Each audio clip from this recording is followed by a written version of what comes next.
Well, I didn't get to see them taste it, so Oh. I have to just assume that It yes. took you, but there it was took you in the back room and but there while was they ate it? There was a nice. There was a lady up at the counter, Melanie, who is going to have a child here before too long. Congratulations going out to Melanie, and she was definitely eyeballing the ice cream and even commented because I need to eat ice cream for two.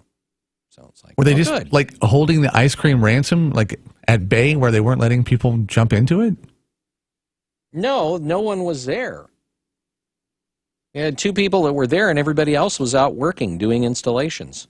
So they're not just going to tear into it and leave it on a countertop. I mean, that makes sense. Although they get back and it's soupy. Yeah, that's Which should great. be soft serve.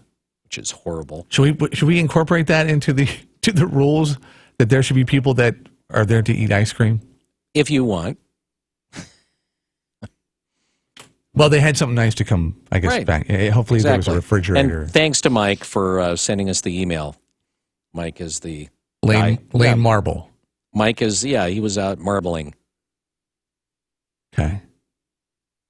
He was doing the marble. So you could even do, like, some ice cream shops take the marble slabs and you throw out the ice cream and then you chop in you could have done that, like, all over their counters. Have you ever had that? That ice cream is weird that they do that with. What's different about Cold it? Stone. Rubbery? Cold Stone, they do it, but other ice cream places do it as well. It's rubbery. They do something to the ice cream to make it rubbery. Haven't you ever noticed that it has a very rubbery, it's like a silly putty almost consistency, as opposed to normal ice cream, which is like normal ice cream and not rubbery? I didn't have I went to a place in New Orleans that would do it, and it was regular ice cream. There was no rubberiness to it. Have you been to Cold Stone? Not anymore. They closed down. Maybe that was it. Maybe people were fed up. Well, with they have rubbery. one. They still have one in Corvallis. So apparently the one didn't do here because we have Red Wagon here. They probably just went, okay, no mas. And then Dickie Yo's took their place in Oakway.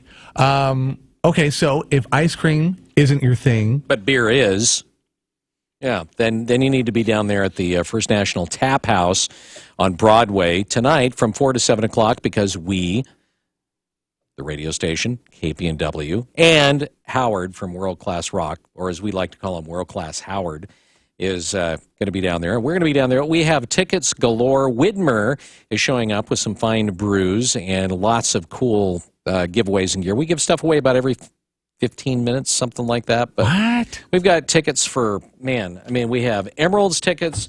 We have tickets for James Taylor. We have tickets for Weird Al Yankovic. We have tickets. So you can be winning tickets. I was trying to get tickets for my softball game tonight, but it's at the same time. So it would be frustrating for people. Like, man, I want to be here, but I want to use the tickets. And we come full circle because, oddly enough, your location tonight, right next to Red Wagon Creamery. Boom. Look at that. There I am. Boom. Wow. Boom. That is a coincidence. And you think I'm joking? World Class Howard literally was dancing on. I know he's trying to bring attention to the radio station, but at Truck Fest in front of 15,000 people, every once in a while I played It's Raining Men. He literally got up on the tables and was dancing. I was like, Howard, okay, whatever you want to do. That's one of Howard's favorite songs, It's Raining Men. So honestly, This brings it back to his young days of going clubbing. Yeah, so he will no doubt be doing similarly bizarre behavior tonight, which, Thanks for the warning. There you go. I appreciate you just letting me in on that up front, just in advance. Anyway, we'll be out there from 4 to 7 o'clock. You are invited to come on out and have some adult beverages. Have an ale. Have a pounder of ale. All right, Highway 34, pretty much the only snafu that we detect right now near Tangent, milepost 9.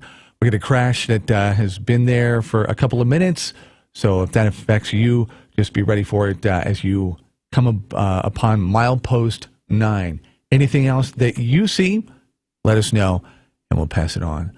Coming up, a conversation, pretty compelling, with Isaac Jackson. You'll hear it next on 1120 KPNW from last week. If you're ready to enjoy summer, head to Guarantee for Western Truck and Camping Days. Hi, this is Shannon Nill, and right now is your opportunity to cowboy up at the Eugene Pro Rodeo. Simply take a test drive and we'll rustle up a pair of free tickets, good for the Friday night performance. Buy any new or used RV before 4th of July and get a special Rising Star package. That includes exclusive camping and a pair of tickets to see the stars, to the Willamette Country Music Festival, compliments of Weimar. Enjoy a free barbecue lunch on the weekends from 1 to 3. Then shop the best selection you'll find anywhere on trucks, trailers, and SUVs. Hurry before summer camping season ends and rates go up. Low interest rates can save you hundreds of dollars a year. It's never been more affordable to buy a truck, trailer, or both. So, saddle up and head to Guarantee for Western Truck and Camping Days. We're just 5 minutes north of the Eugene Airport in Junction City, where eggs are cheaper in the country, and so are cars, trucks, motorhomes, and trailers, too. It's Three Rivers Casino Resort's 12th anniversary, and to celebrate, we'll be hosting the Great Escape giveaway. Now through June 26th, earn entries to win one of these amazing prizes: a pair of ATVs, travel trailer, water sport craft, or a brand new Chevy Trax. Drawing takes place June 26th in Florence. Don't miss our biggest giveaway yet. Check out threeriverscasino.com for more details. Then, in July, country music superstar and multi-award winner Leanne Womack will be hitting the stage at Three Rivers Casino Resort for 2 epic concerts, Friday, July 8th and Saturday, July 9th. Come enjoy this singer-songwriter sensation as she performs her hit single, I Hope You Dance.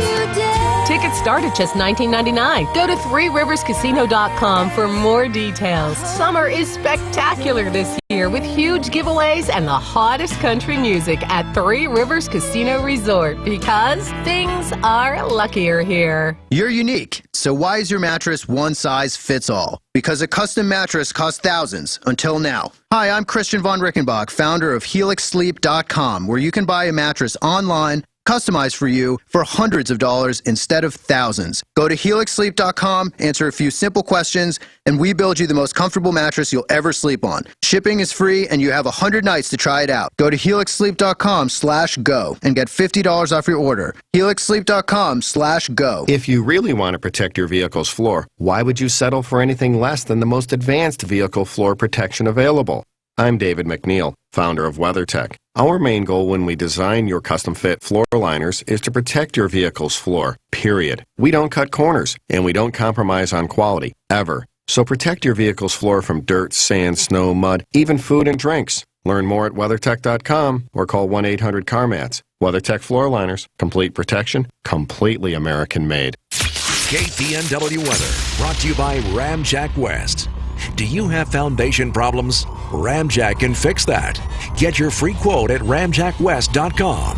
Thursday shaping up cloudy and wet with an 80% chance of rain today, high of about 64 degrees. Today, really your last rain chance for the next solid week as we're back into sunshine with a little bit of cloud cover tomorrow, high of 72. Weekend shaping up nice and warm. Saturday, sunny and 82. Sunday, mainly sunny and 88 degrees. All next week, highs in the mid to upper 80s and a bunch of sunshine to go along with it. Wayne County, Oregon, and the nation. Hear it here every day on the Wake Up Call. Holloway in London and News Radio 1120 KPNW. 24 away from 7 o'clock. Did you see the news story where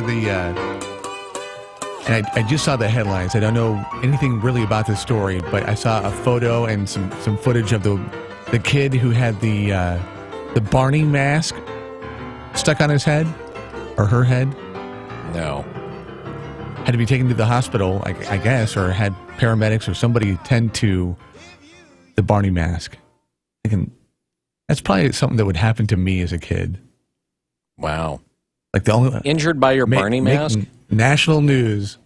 You got your Barney mask stuck on your head. Poor kid. He'll never live that down, you realize. We don't know. That could be we don't know who the kid is. That could be one of those situations where he's just tarnished and tainted by that the rest of his life. But we don't know who that kid.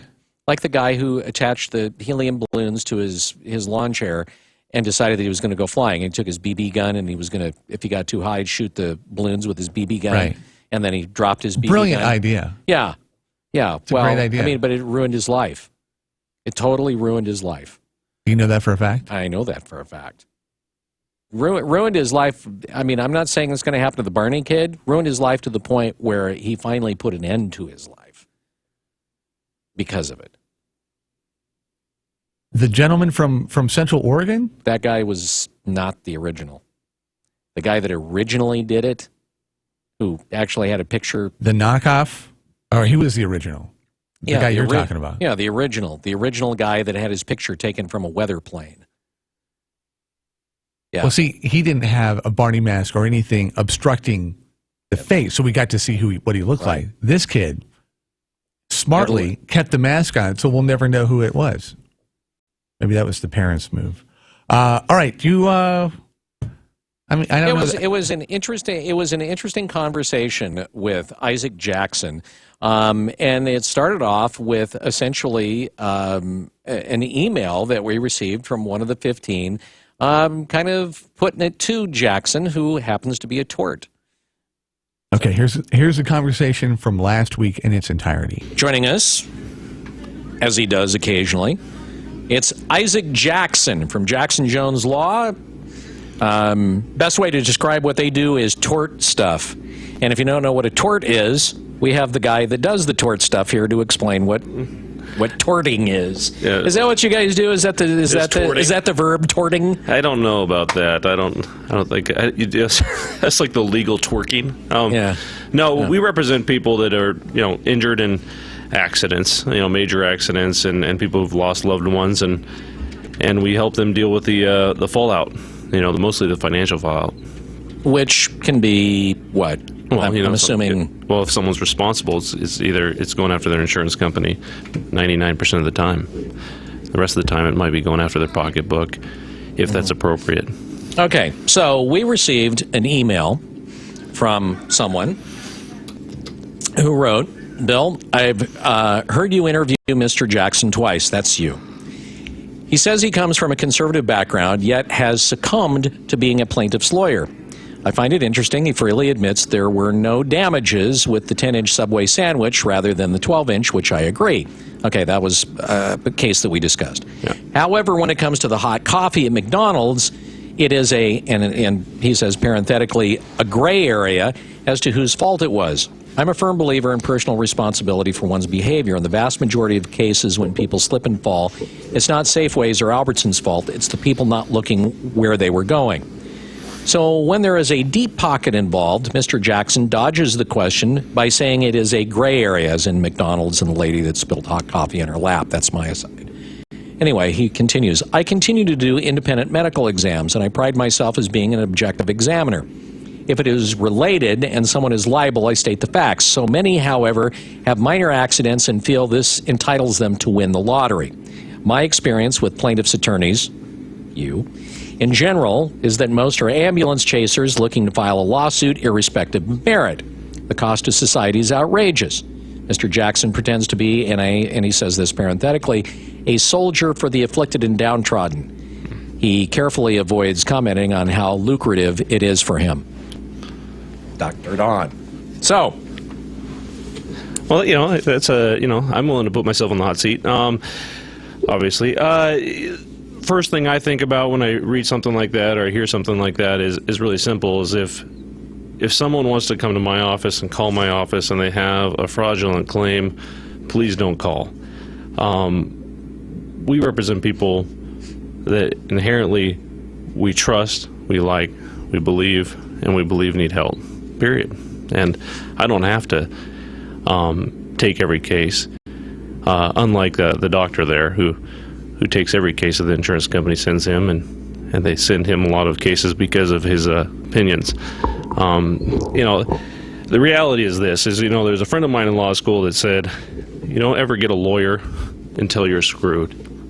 And the job of a lawyer isn't to do much else other than to maybe get you screwed less. And it's a weird way to look at the law, but it is a way to understand personal injury, is that insurance companies they do two things really well. They collect premium and they deny coverage really well. And I don't have anything against my many friends who are insurance adjusters and who are insurance agents, but the system is rigged. It is, and it is rigged for, wait for it, insurance companies and lawyers. Who are the legislators? Lawyers. And who has all the money? Insurance companies and lawyers and they represent, and they make this system where you're driving down the road and you get hit by a big old truck and you're driving a little Honda Accord, and now your life is totally flipped upside down, and now you're suffering major trauma, physical trauma, emotional trauma, all the fallout from that, which goes on for years. Even a relatively, in quotes, minor accident could go on for years, that affects your life. And here's a system where insurance companies and lawyers like me battle it out, and we all profit from it, And so what you're going to get from me is a straight answer if you call me. I'm going to tell you what I see, how I see the system working, and how best to protect your bottom line. So I think it's funny when one side tries to paint the other as this great evil thing, when really we're in a symbiotic relationship, me and that doctor, which is totally terrible, which I do not condone. I don't think the system is righteous. I think 90% of the people that walk into my office are losing, and I'm just trying to help them lose less. They're annoyed. The reason they're going to a lawyer is because they are getting screwed, and they just want to need help.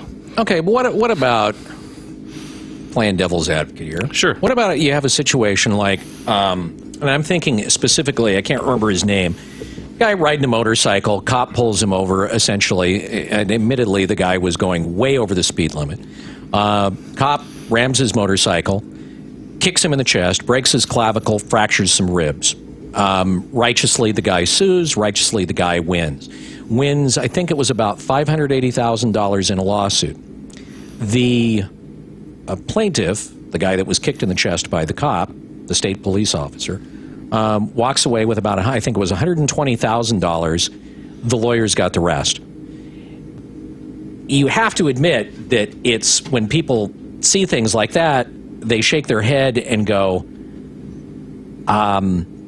that's not a fair system. Or that's a classic example of, pardon the expression, the ambulance chaser, where, the guy that's got all the pain and suffering, he gets $120,000, but the lawyer walks away with $350,000. Right. It's you do get paid on the big ones. You get paid on the little ones too, or you don't get paid on the little ones, and that's sort of where it balances out. I mean, the numbers show that what the market rate for us personal injury lawyers, I think, is a fair market rate. I mean, it's what we need to keep the doors open and to make some money on the side, just like the docs. Well, what is it? I mean, okay, honestly speaking, what is a fair market rate?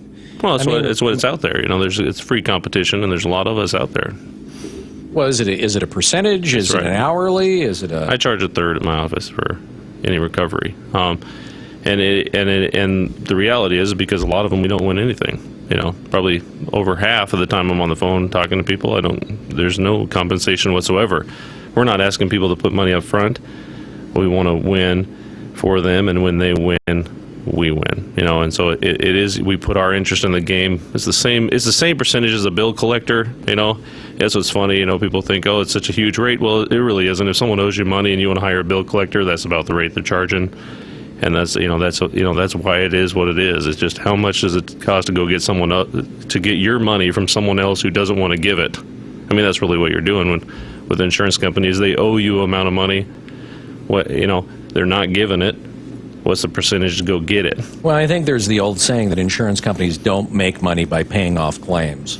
No, what you're also missing is the lawyer on the other side that's making money too, the defense attorney. And so you have lawyers on both sides who sometimes are not the answer to the solution. I think that's a very cynical way to look at the law, by the way. I mean, the lawyers I know are the most, generally the most moral people there are. And I know the audience is just shirking back in their chair, hitting the brakes. Yeah. But the reason for that is that lawyers have to make very difficult moral decisions on a daily basis. And there's very different gray areas where lawyers have to make decisions on a daily basis, and so they have to make these decisions. And sometimes, do we get it wrong? Absolutely. Do sometimes I get it wrong? Absolutely. Do I look sometimes back and go, maybe that wasn't the right thing to do? Absolutely. It's because I am in a difficult situation, just like 99% of lawyers, where you're bouncing back and forth on very, very difficult moral decisions. What is the right thing to do? Not defending lawyers here, because I'm not. Right. I was Nobody wants surprised. to. I was surprised one time though to take a look at a practice bar exam. This person I knew was taking the bar exam, was doing a practice bar exam, and said, here, you want to check this out just to take a look at it? So I did, and going through it, I was surprised at how many questions that were involved there that actually dealt with ethics. And ethical questions and revolving around ethical decisions. It was surprising to me. That wasn't what I expected. I expected, okay, we're going to be parsing some, phraseology of arcane law, and it was, well, that's interesting. Right. If you're in an area of law where you deal with people every day, and I am in that, you're always dealing with ethics. That's all it is. And where I draw the line with critiques or things like this is I just believe that clients or anybody that calls me up deserves an honest answer, the best answer I can give them, the most true answer that I can give them. And so does it smell like spin or something? I guess, but I'm trying to be as honest as I can with clients to help them get through the system. It's not a fair system, and obviously. Anyway, all right, yeah. Isaac, give your website. Oh, JacksonJonesLaw.com. Come visit us. Give me a call if you have any questions. Conversation from last week, in case you missed it, with the wake-up call. All right, 6:48. By the way, email 1120kpnw@gmail.com. Had a couple questions about our chat with the esteemed Tom Sotelo about the golf tournament yesterday. We are throwing the golf tournament. It is a tournament that we do every year. The 7th Annual Mattress Mania Team Challenge, Friday, July 15th, Springfield Golf Club. For $99, what you get is a spectacular morning of golf. 18 holes, you and your partner sharing a cart. Get lunch thrown in there, delicious. A shot at a hole-in-one. Anybody that comes through, I think it's 10? A hole-in-one hole. $10,000 should you get it. Dietering Orchards is a sponsor. The Oak Grove Guns $1 million shot from 165 out. One of these days, somebody's going to pop it. And a $5,000 putt sponsored by the Cuthbert. Plus, as we finish up lunch and get the trophies ready, got to fill some time with a bunch of raffle prizes. So potentially. Yeah, not just golf you could be walking away with. And if you heard, there's like a couple hundred trophies. Not really, but there's a ton of trophies. Good chance you'll be walking away with stuff in your swag bag. Again, that's happening July 15th. How do you register? And if you heard the urgency in Tom's voice, better do it sooner than later. If you wait till a couple days before, good chance you're not going to be part of the tournament. KPNW.com. $99. You can come in if you want. If you'd rather do it in person, totally get it. We're at 1500 Valley River Drive, Suite 350. Open 8 a.m. to 5 p.m. July 15th, it is going to be very cool. Springfield Golf Club, and we'd love to have you there. Probably starting next week, we'll try to find our ringer for the wake-up call. One of these days, we're going to win it. I think we got third place last year. I think what you need to do is just start lying about your handicap. I don't really need to. I don't really need to lie about it. I haven't been playing that much for a while. 6:51. All right. Stand by. Hour number 2 coming up. If you have any inquiries about the traffic, we'll just let you know. Eugene Springfield looking pretty good. Right now, before we hit the drive time, we're looking decent. Where there's a snafu, we got 164 1 mile north of Jefferson. It's always up there, Albany or near Corvallis. Got the crash there 1 mile north of Jefferson on 164 at milepost 4. Everything else looking ship shape.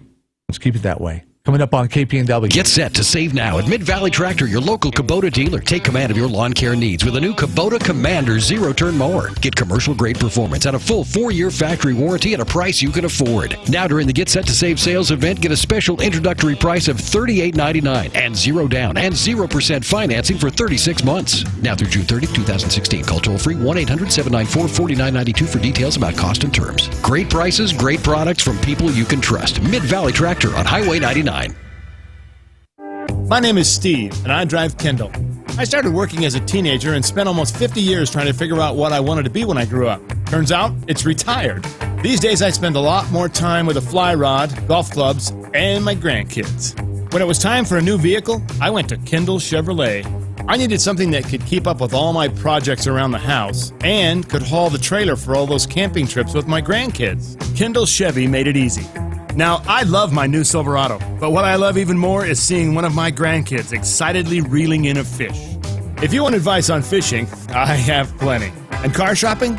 Just go to Kendall. Right now at Kendall Chevy, find over $10,000 off MSRP on a new 2016 Silverado 1500 LT Crew Cab with 4-wheel drive. Kendall. Let's start something great.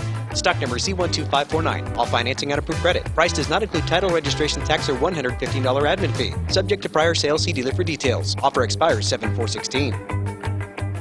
I'm Jeremy. And I'm Chris with Home Comfort. When we say the one to call, the one means no matter what the problem. From security lighting, generator systems, panel changeouts, service upgrades, with technicians available 24/7. Or HVAC, from routine cleanings to breakdowns. Home Comfort's an independent American Standard heating and air conditioning dealer. So our highly skilled technicians will ready your house for any season. Make one call to 541-345-2838. Home Comfort, the one to call.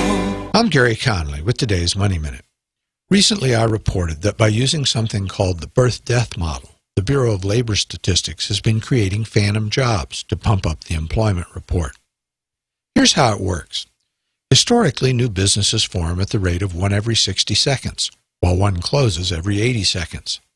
The model is supposed to capture the jobs that the sampling techniques miss because they're too new.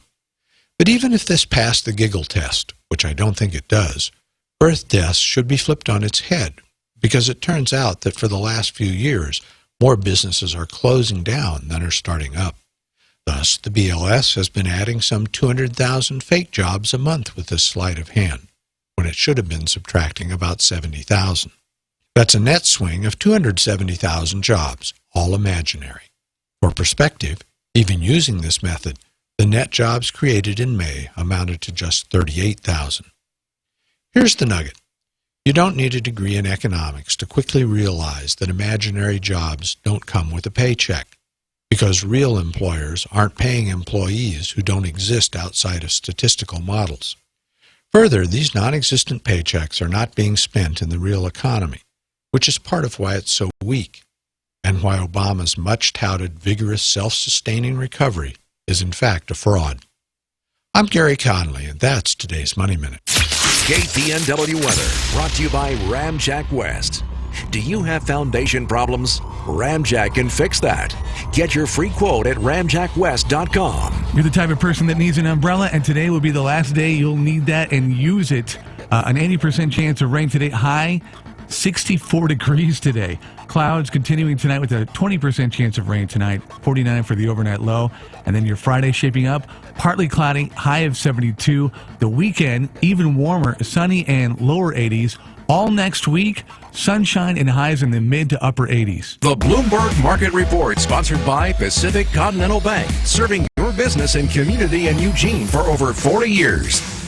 This is a Bloomberg Market Minute. Stocks are rising in early trading as oil moves higher and U.S. investors assess the latest economic data. Right now, the Dow is up 163 points, 17,943. The S&P 500 is ahead almost 17 points, or about 0.8% at 2101.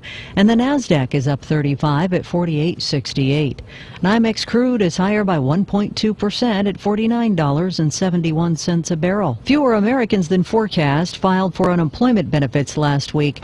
Jobless claims dropped by 18,000 to 259,000 in the period ending June 18th. Meanwhile, straight ahead, we get the latest update on new home sales for the month of May. Economists surveyed by Bloomberg are estimating that new home sales were down by about 9.5% from the month before. One more check of the Dow, right now up 148 points. That's a gain of about 0.8%.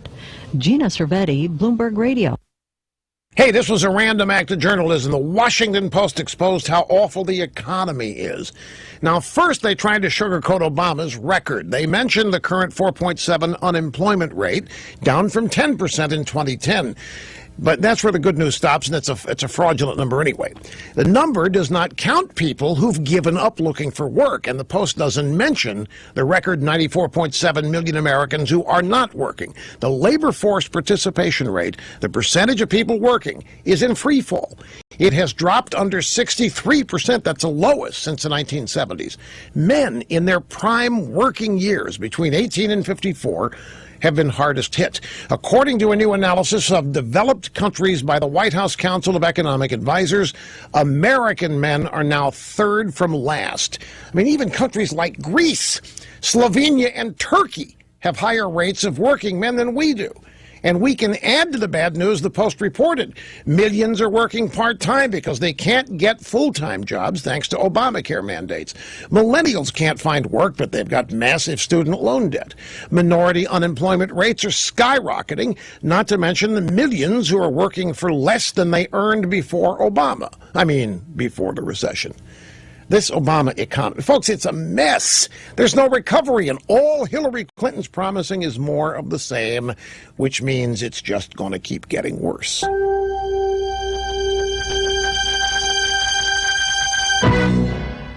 The John Maxwell team is the gold standard in developing corporate trainers. They are the absolute best at what they do in this $12 billion industry.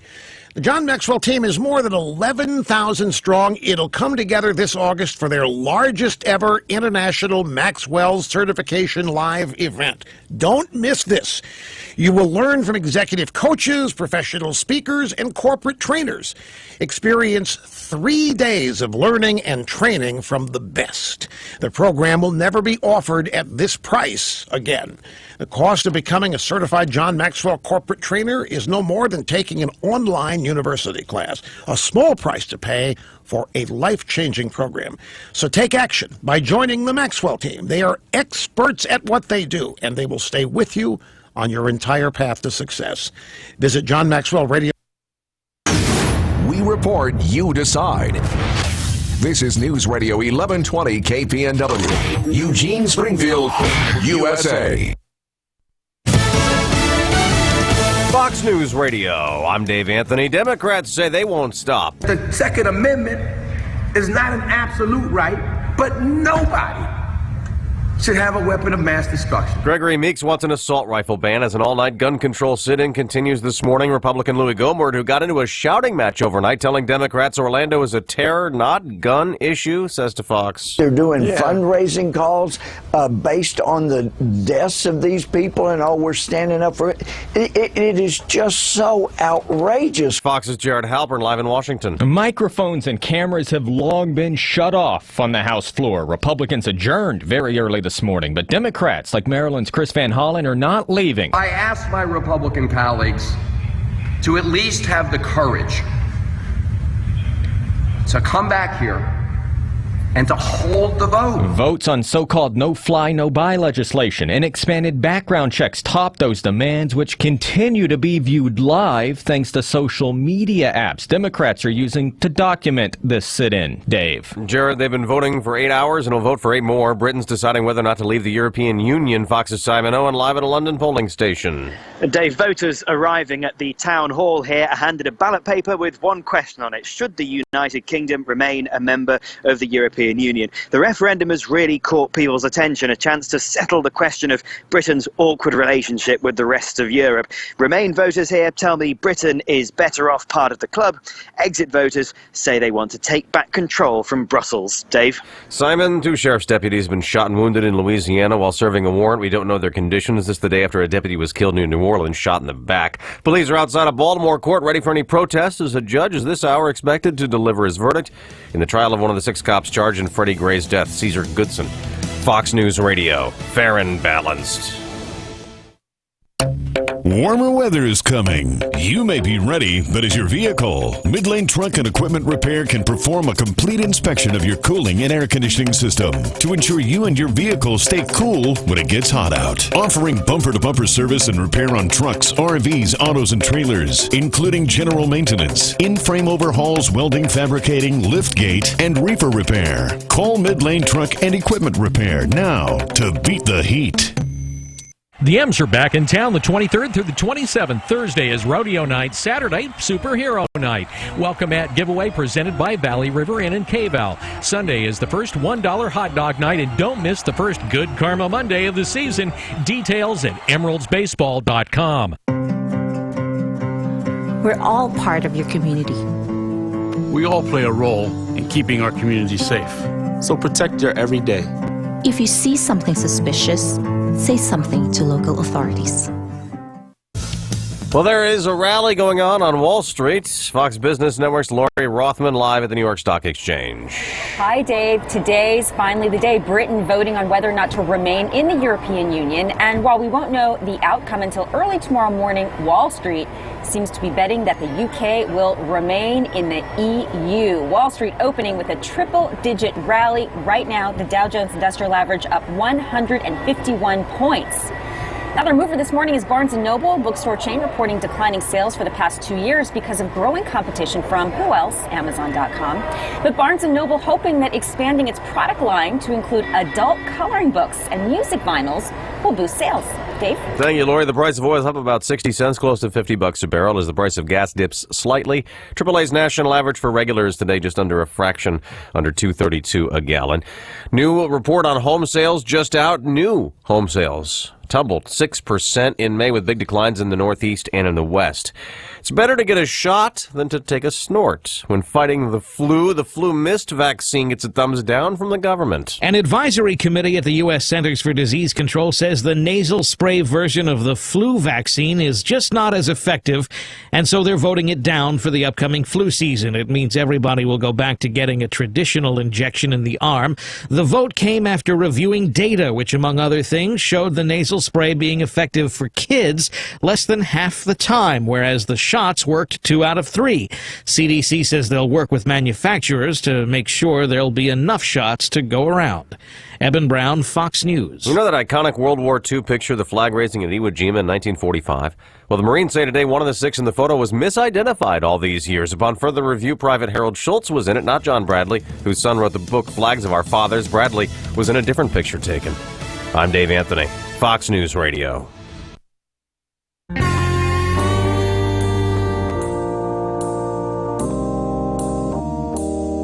News Radio 1120, KPNW 705. Cloudy and showers, an 80% chance of the precipitation today. 65 for the high, cloudy with overnight dip down to 49. Partly cloudy and 72 tomorrow. And then for like the next solid week, we're talking about highs in the 80s with some sunshine and cloud mixes. I-5, boy, I guess be careful what you ask for. We were talking about everything being outside Eugene Springfield. Now we have something to talk about.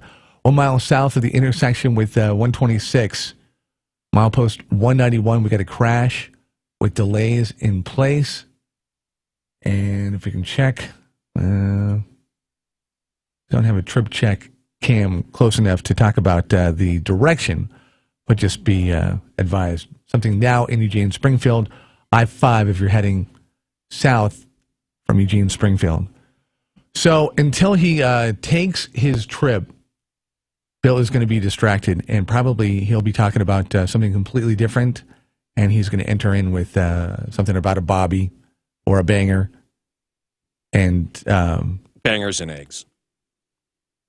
He's going to be transfixed. Pint. Very interested in everything that is London. An incredible city to adventure in, especially if you've never been there, right? You've never been there? So what? I'm at one point or another this summer going to. What's the takeaway right now? Londinium. What is atop the list? If you could do one thing right now from what you've been researching the last 24 hours, what would that be? One thing. I don't know. There's a couple of things that are. I just want one. We got time for one thing. And go see the cheesemonger. Yeah, that's up there close. I don't know. Probably the oldest operating pub in London, which is disputed. Because there's a bunch of them that say they're the oldest, but it's all disputed because, of course, they had the big fire back in 1660, and it destroyed all the pubs. You telling me the BBC doesn't have a documentary about which one and two? Nope. There have been numerous articles written about it, and it depends on. This is what's interesting about it. It depends on what you consider to be the oldest. Do you consider, for instance, if a tavern or a pub was built in the 1600s, is it really the oldest pub if it's been torn down and rebuilt? Is it the oldest if the building is there but it was completely remodeled?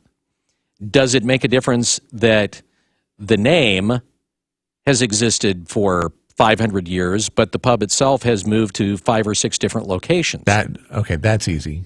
Yeah, that's a no in my book.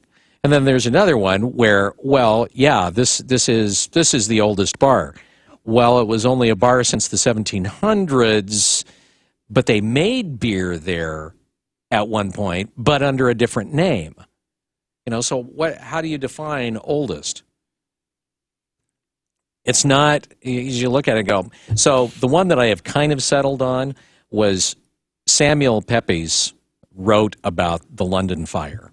And when he wrote about it, he was actually sitting in this tavern that was sitting on the outskirts of London. And it's like, okay, that's the one you go to. Since most of the pubs were destroyed by the fire and then rebuilt, well, you go to the one where, Samuel was sitting there watching it. It is a great pub town. It is a great restaurant town, but there's a caveat, because if you go there looking for, English cuisine, there are some places I'm sure that are the exception. But the really good food is the ethnic food. I went to a restaurant in dusty Salinas, California called the Penny Farthing.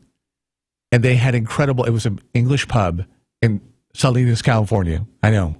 But they had incredible food. Their cottage pies were really good. Their chicken potted pie. Their, really good food. So you go to England thinking, all right, everything is like that. Which it's not. And you find that very quickly. Now, there are good restaurants over there, but the really mind-blowing experiences are going to be the ethnic restaurants there. But yeah, Black Museum is also up on the list. All things black? All things Scotland Yard and dark. I like that a lot. Dark. Okay, that would be towards the top of my list. That sounds pretty incredible. I guess if you've gone, experienced, and adventured, tasted, touched London, and you have any recommendations, feel free. Because we need to, because he'll be distracted. You'll say, Bill's just not there today. And he's already over there. Speaking of which, he'll get you a newscast. Looking for the best Stilton. Coming up 7:10. 1120 KPNW. Some people avoid gluten because they have to. Others avoid it because they want to.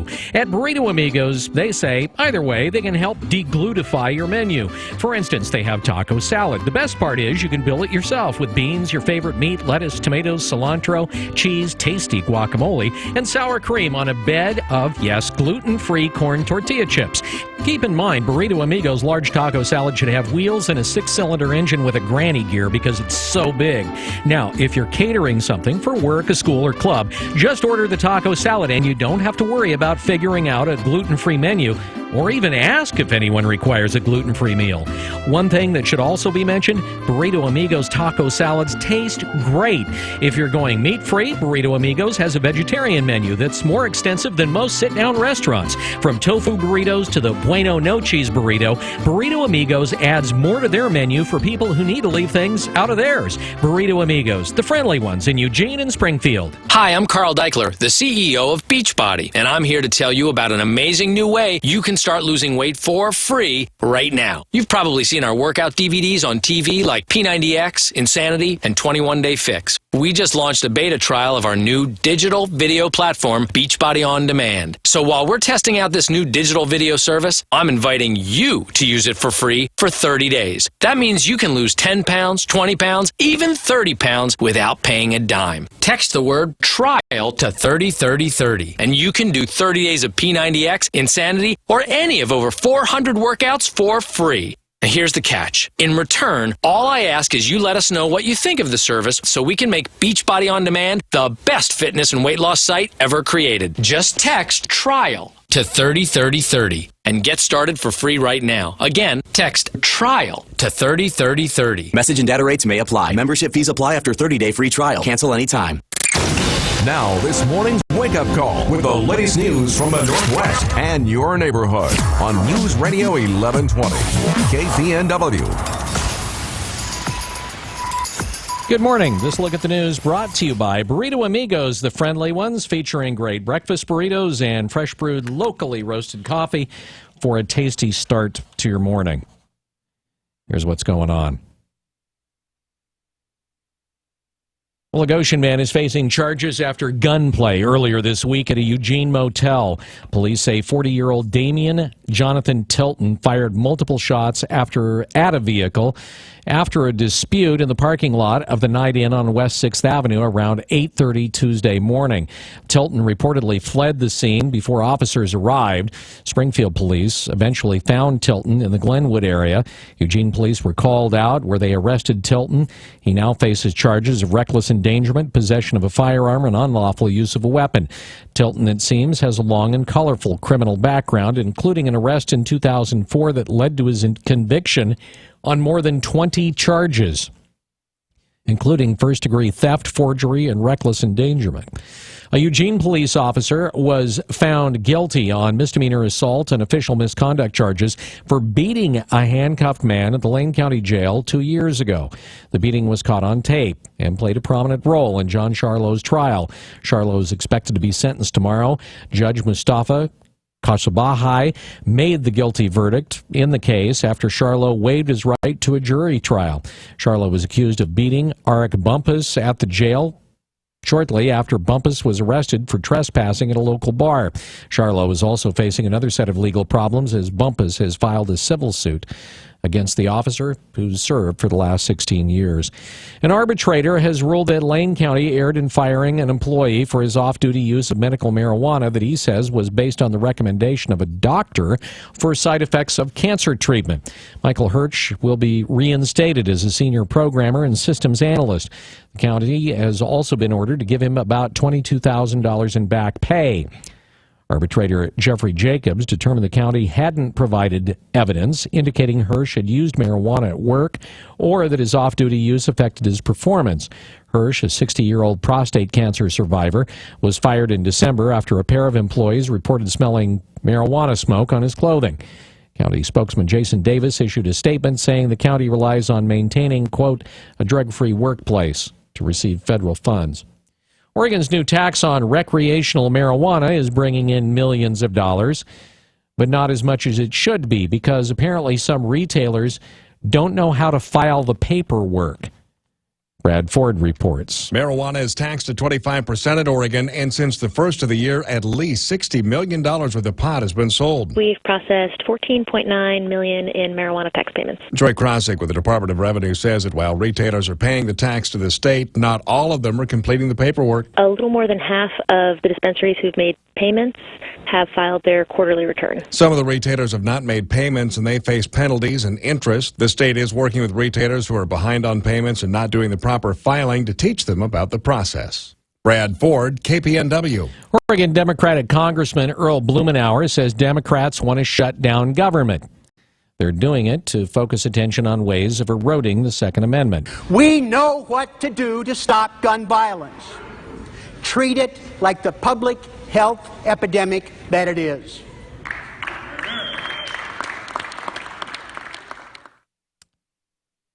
He said lawmakers spent years formulating legislation to cut deaths on the nation's highways in half.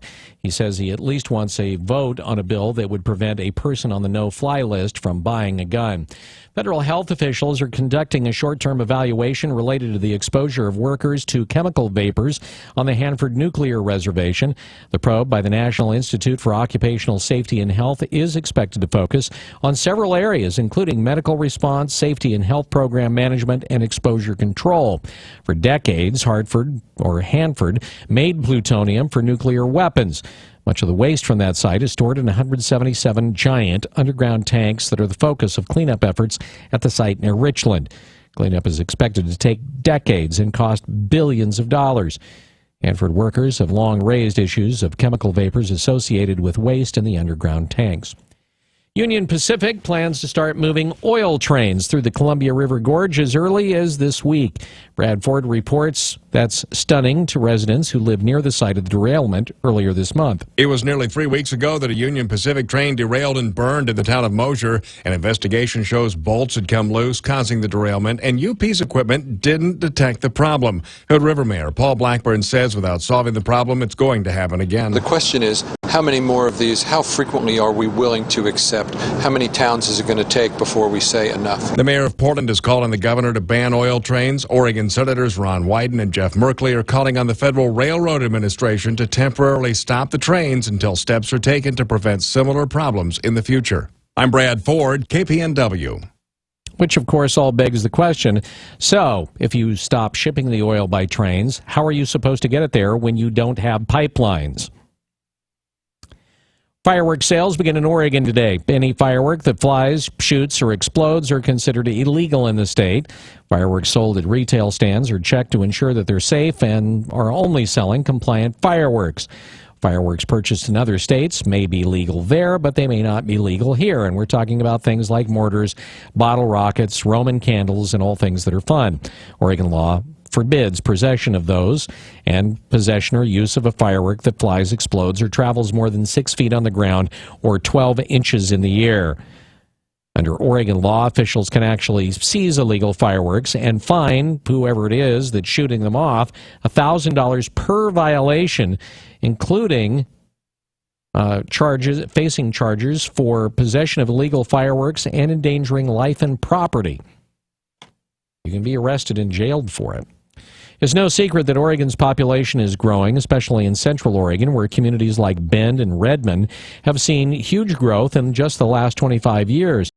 Bend school officials say they're going to need 7 new schools in the next 20 years just to keep up. Sounds spendy. The Bend Lapine School District Committee presented a report on projected enrollment to the school board last week. The report doesn't say when the schools need to open, but it does predict when the district is going to be over capacity and where the demand is going to be higher. A 20-member facilities committee is going to decide which project to tackle first, the costs, and whether they should go for a school bond. Bend Lapine had 17,000 students this year. They expect 24,000 by the end of the year 2034. A judge has declared a Portland area person as non-binary because the gender is a combination of male and female. Brad Ford reports Jamie Shoup has run into a problem with the DMV. Jamie Shoup is the first person in the country with a designation as non-binary because of mixed-sex characteristics. To classify me as solely male or solely female was an injustice. Shoup tells K2 News DMV denied a driver's license because the only designations are male and female. David House with the Oregon DMV says they've contacted other states and they all have the same designations, and making a change would affect other agencies, such as police, who access their database. We can't just make a change without coordinating with them so we don't crash their system. DMV says making the change could require legislative action, which would take a year or longer. Brad Ford, KPNW. You would think they could just put an H for hermaphrodite.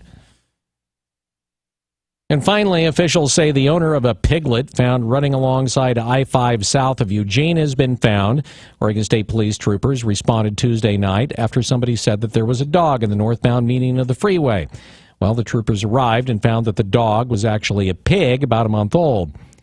She had no identifying tags, and nobody had called to report her missing. The pig was taken to an Eugene shelter. The shelter posted on Twitter, and by Wednesday afternoon, the piglet's owner had been found, and the animal returned to its home, where it will be grown to be large and fat and then made into bacon. It's 7:21. This Look at the News brought to you by Burrito Amigos, the friendly ones, on KPNW. Wake Up Call Sports on News Radio 1120 KPNW. Cinderella's story comes to an end. UC Santa Barbara's dreams of moving on in the College Baseball World Series in Omaha have come to an end. Pac-12's Arizona Wildcats took them out 3-0 behind 7 shutout innings from J.C. Cloney. Former OSU player and Oregon coach Andrew Checketts coaches the Gauchos is done, but a lot of attention for him and his program could help him and his program from here on out. Arizona, by the way, faces Oklahoma State, who has not lost in 7 postseason games. NBA draft tonight. Oregon's Elgin Cook and OSU's Gary Payton II hoping to hear their names called. Yesterday, the Chicago Bulls got rid of the often injured Derrick Rose, shipping his medical bills to the New York Knicks for former Blazer Robin Lopez.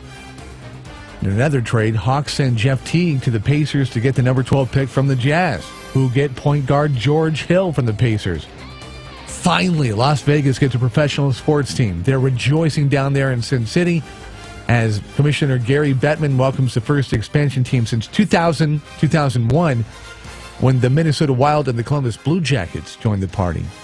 Women's professional soccer, the Portland Thorns down the Chicago Red Stars 2-0. Eugene M's won their final game at Hillsborough with the help of 13 hits, 8 runs, winning 8-1 over the Hops. And 3 weeks after they were on a national championship team, Solomon Raza and Zach Fouchier were back on point as they won their opening rounds in the Oregon Amateur at Black Butte Ranch. Wake Up Call Sports on KPNW, brought to you by Max Muscle, where you always get a free consultation from a certified nutritionist if you want one. I'm Franklin, across from Market of Choice. News time, 7:23. KPNW weather brought to you by Ramjack West. Do you have foundation problems? Ramjack can fix that. Get your free quote at ramjackwest.com. Thursday shaping up cloudy and wet with an 80% chance of rain today, high about 64 degrees. Today, really your last rain chance for the next solid week as we're back into sunshine with a little bit of cloud cover tomorrow, high of 72. Weekend shaping up nice and warm. Saturday, sunny and 82. Sunday, mainly sunny and 88 degrees. All next week, highs in the mid to upper 80s and a bunch of sunshine to go along with it. Ramjack leads the way in foundation repair. Protect your investment. Get your free in-home evaluation at ramjackwest.com. Check out our exceptional online reviews, then choose Ramjack. CCB 146906. Hi, everybody. This is Don Essig with today's Motivational Minute, brought to you by Builders Electric, providing smart electrical service since 1960. On one of my desk calendars that suggests comments people might say in different situations was this one. If you're caught in a situation that's been way overblown, you might say, "This ain't nothing more than a storm in a teacup." Well, how often we could use that statement with some folks that take a small situation and blow it way out of proportion. Sometimes it's not even a problem. It's just them blowing their own horn, so we might think how important they are. So take notice the next time you hear them. Maybe you can help them see it's just a teacup storm. This is Don Essig with today's Motivational Minute. I'll be back tomorrow. Until then, have a positive day. Today's Motivational Minute was sponsored by Builders Electric, voted the Register Guard's 2015 Reader's Choice #1 electrical contractor, providing positive service for over 55 years. That's Builders Electric, CCB 4296. Jerry, Shop Talk. Hi, I want to do a kitchen remodel, but I don't know where to start. First, assemble your kitchen cabinet. You mean make the cabinets from scratch? No, I mean get a cabinet of kitchen experts at Jerry's. Oh. We have great designers on staff to help you design the whole works. Uh-huh. Plus, we install a gorgeous selection of cabinets and countertops at prices that are easy to swallow. Cool. Just make an appointment and get cooking. Can you do gluten-free? Absolutely. Vegan too. How about paleo? built for business. Waiting. No one enjoys it. With Comcast Business, you can do less of it. Because Comcast Business Internet is up to 5 times faster than DSL from the phone company, which means less waiting for things like security backups and file downloads. Plus, it's a better value when you select the fastest plan. So do what nearly 1,000 businesses do every day and choose Comcast Business. Unless you'd prefer to wait. Switch to Comcast Business Internet. Then add 1 voice line and TV for just $34.90 a month for 2 years. And ask about their low price guarantee. Call 800-501-6000 or visit ComcastBusiness.com. That's 800-501-6000. Comcast Business. Built for business. Offer ends 8/31/16. Restrictions apply. Equipment, taxes, and fees, including broadcast TV fee extra. Compares Comcast 100 megabits per second and 20 megabits per second DSL downloads. Is your multivitamin really working? If it's pill form, probably not. Max Muscle has a liquid multivitamin called VitaCell, providing 100% or more of your daily value of vitamins and minerals. And it tastes great. Buy one, get one free this month. Stop by, give it a try. Max Muscle, Franklin Boulevard. Local news, local people, Holloway in London, and the Wake Up Call. I want you to get up now. On News Radio 1120, KPNW.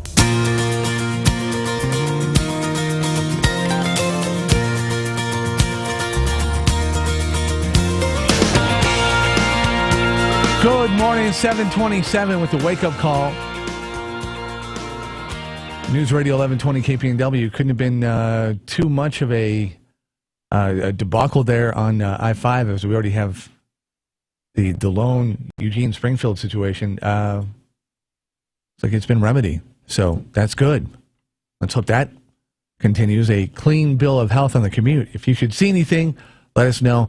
We'll pass it on. Cloudy with rain chance, 80% today. You got a softball game tonight or a garage sale on a Thursday. Might have to get resourceful. 64 for the high. Back 72 tomorrow with a little bit of cloud cover, but pretty much from then on out, the extended forecast, sunny and anywhere from 82, 83 to 87 degrees for the next week. So plan accordingly. There's a couple things I wanted to talk about. Let's see here. What did I do? Okay. So a guy in D.C. got an ankle monitor last month. Ankle monitor. Right. He had been arrested for a crime, obviously. Yeah. And they were keeping him in his home. And they do that with the ankle monitor. And if he runs away, then he's arrested and so on. So he was arrested in D.C. for carrying a gun without a license. So they ordered him to wear a GPS ankle monitor. Whoever administered, when they put the monitor, didn't realize it was a prosthetic leg. And a few days later, he popped off his leg, left his house, and went off and did more bad, shot and killed somebody.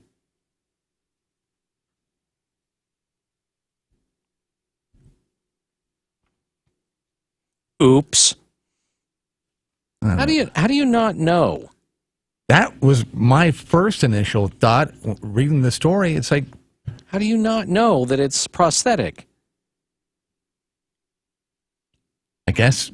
I mean, when you're putting it on the person's leg, you think you would notice that the leg feels somewhat plastic, that it's hard, that it's not real. How do you make that mistake? You'd have to ask the person who administered. Talk about not paying attention. Yeah. I mean, it's not like the first thing you think about, okay, now while I'm putting this bracelet on, I have to make sure that this leg is actually not a prosthetic.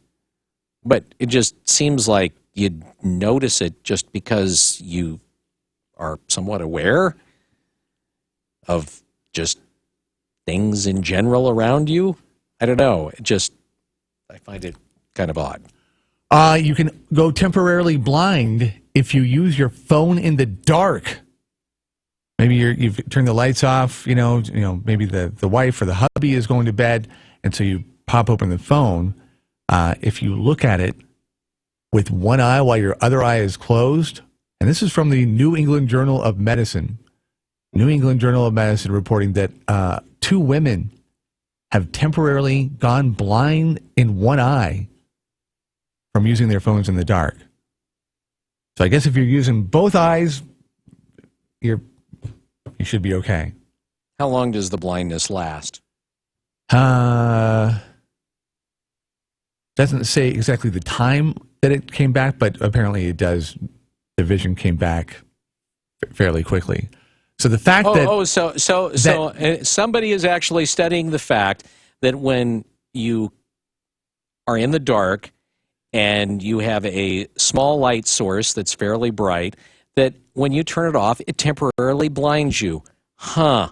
And it's coming out of the journal. Again. The Journal of Medicine. Again, from the University of Duh. Obviously a master's degree there. Really.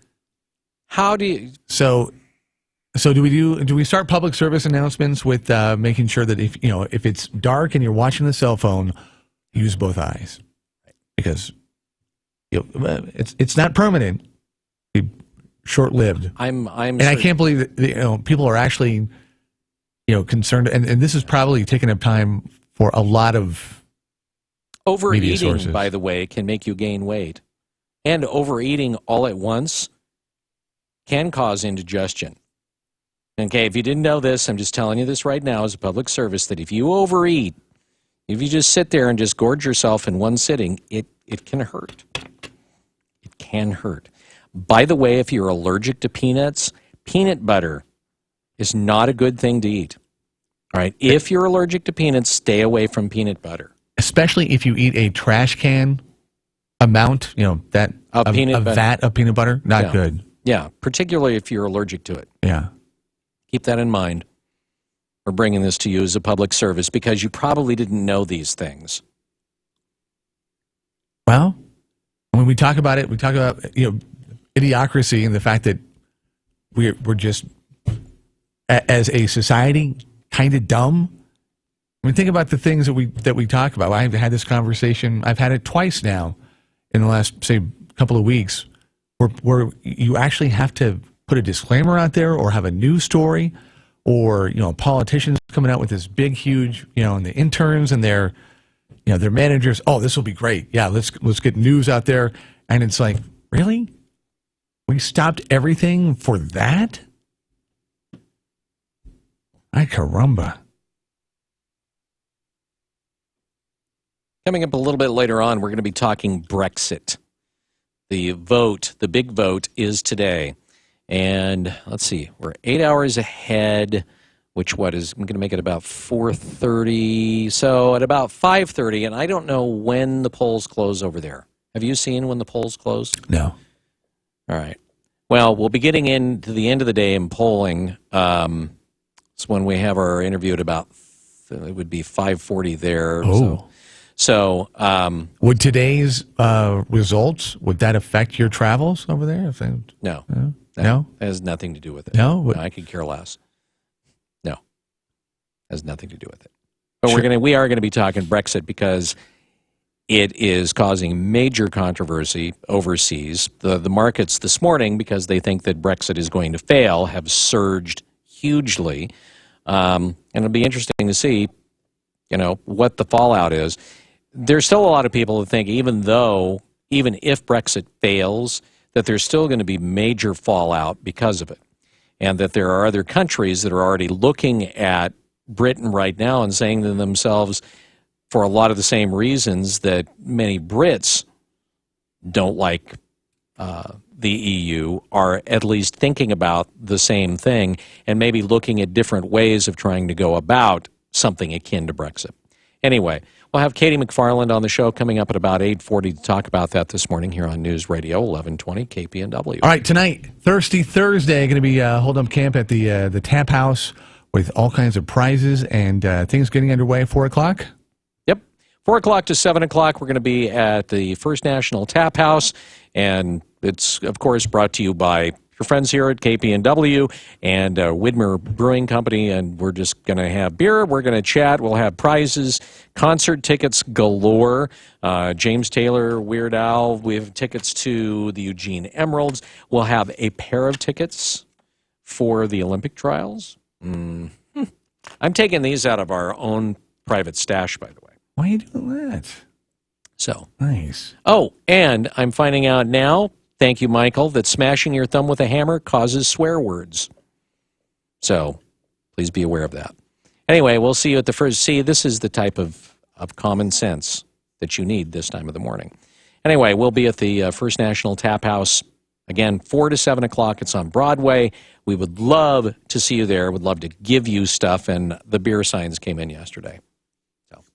All right, stand by. 24 away from 8 o'clock on 1120 KPNW. The Bloomberg Market Report, sponsored by Pacific Continental Bank, serving your business and community in Eugene for over 40 years. This is a Bloomberg Market Minute. Stocks are rallying. The Dow up 149 points, the Nasdaq up 42, and the S&P up 17. British voters are going to the polls to decide whether the UK should remain in the EU or leave. Here at home, new unemployment claims fell by more than forecast last week, dropping by 18,000 to 259,000, the biggest decline since February. Should Yum Brands sell Taco Bell? One Wall Street analyst says it should. Nomura's Mark Kalinowski says Yum Brands is bloated and Taco Bell should be divested. He says Taco Bell, unlike Pizza Hut and KFC, makes essentially all of its income in the U.S., and he says Taco Bell's only part of Yum today because former owner PepsiCo decided to get out of the restaurant business. You have to go back more than a decade to see the last time gas prices were this low at the start of summer, and that has us filling up like never before. The Energy Information Administration and AAA say with gas prices down sharply, consumption is at a record level. I'm Adrienne Mitchell, Bloomberg Radio. Pacific Continental Bank is proud to call the Eugene-Springfield area home for more than 40 years. As your local banker, partner, and neighbor, we are committed to the health and sustainability of your business and our community. We know it takes more than a loan or deposit to help you succeed. It takes people who know you, your business, and your community. Who says we can't be more than a bank? Pacific Continental Bank, the right bank. Learn more at therightbank.com. Member FDIC. Whether you want to travel on-road, off-road, or off the grid, we've got you covered. When you want the best protection from everything Mother Nature can throw at you, we've got that covered too. If you want high-quality truck bed liners and accessories designed to endure the elements and last a lifetime, ask for Line-X spray-on protective coatings and travel on. Don't just protect it, Line-X it. Stop by Line-X today and see what's possible. You're unique, so why is your mattress one size fits all? Because a custom mattress costs thousands, until now. Hi, I'm Christian von Rickenbach, founder of HelixSleep.com, where you can buy a mattress online, customized for you, for hundreds of dollars instead of thousands. Go to HelixSleep.com, answer a few simple questions, and we build you the most comfortable mattress you'll ever sleep on. Shipping is free, and you have 100 nights to try it out. Go to HelixSleep.com/go and get $50 off your order. HelixSleep.com/go. If you really want to protect your vehicle's floor, why would you settle for anything less than the most advanced vehicle floor protection available? I'm David McNeil, founder of WeatherTech. Our main goal when we design your custom-fit floor liners is to protect your vehicle's floor, period. We don't cut corners, and we don't compromise on quality, ever. So protect your vehicle's floor from dirt, sand, snow, mud, even food and drinks. Learn more at WeatherTech.com or call 1-800-CarMats. WeatherTech Floor Liners, complete protection, completely American-made. KPNW Weather, brought to you by Ramjack West. Do you have foundation problems? Ramjack can fix that. Get your free quote at ramjackwest.com. You're the type of person that needs an umbrella, and today will be the last day you'll need that and use it. An 80% chance of rain today, high 64 degrees today. Clouds continuing tonight with a 20% chance of rain tonight, 49 for the overnight low. And then your Friday shaping up, partly cloudy, high of 72. The weekend, even warmer, sunny and lower 80s. All next week, sunshine and highs in the mid to upper 80s. What happens next happens here on the Wake Up Call on News Radio 1120 KPNW.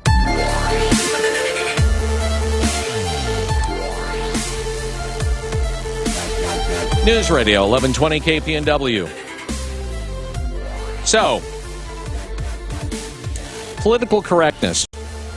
Does free speech anymore seem like free speech is more of an intimidation game? If you think it seems that way, well, it's probably because it is. Joining us to talk about the intimidation game, it is Kimberly Strassel on the Wake Up Call this morning. Kimberly, thanks for being with us. We appreciate it. And you are originally from Oregon, right? Yes, you are in my home state, a state I love. All right. Where did you end up growing up? I grew up out near Vernonia, which is on the way from Portland to Seaside in the Coast Range. Ooh, Vernonia. Were you? Yep. You probably weren't there when they had the huge flood about 10, 15 years ago, were you? My sister lives there, and yeah, it was a nightmare for a long time. It was a bad deal. All right. Well, sorry to hear that. Hopefully everything worked out fine for her. Yeah, they're good, and they're still there. All right. So a little bit about you. Besides being an Oregonian, you're a member of the Wall Street Journal editorial board. You've been based in Washington. You've written the Potomac Watch column, and you've worked for the Wall Street Journal in Brussels, London, and New York. And again, of course, you're an Oregon native. And the book is called The Intimidation Game, How the Left is Silencing Free Speech. And really, it starts, I guess, you would say all of this started with the Citizens United decision by the Supreme Court, right? Yeah, that's the premise of the book, which is that back on that day, the Supreme Court issued Citizens United, and in doing so allowed a whole bunch of groups and organizations to again take part in elections. And I think it was a great day for free speech. But my argument is that a lot of people on the left viewed this with alarm. They had relied on a lot of those laws to keep their opponents out of elections. And you can actually trace it. They had conversations at the time. They decided that if they could no longer just outright bar their opponents from taking part, they were going to harass and intimidate and generally send the message that they would pay a price if they continued to speak and play an election.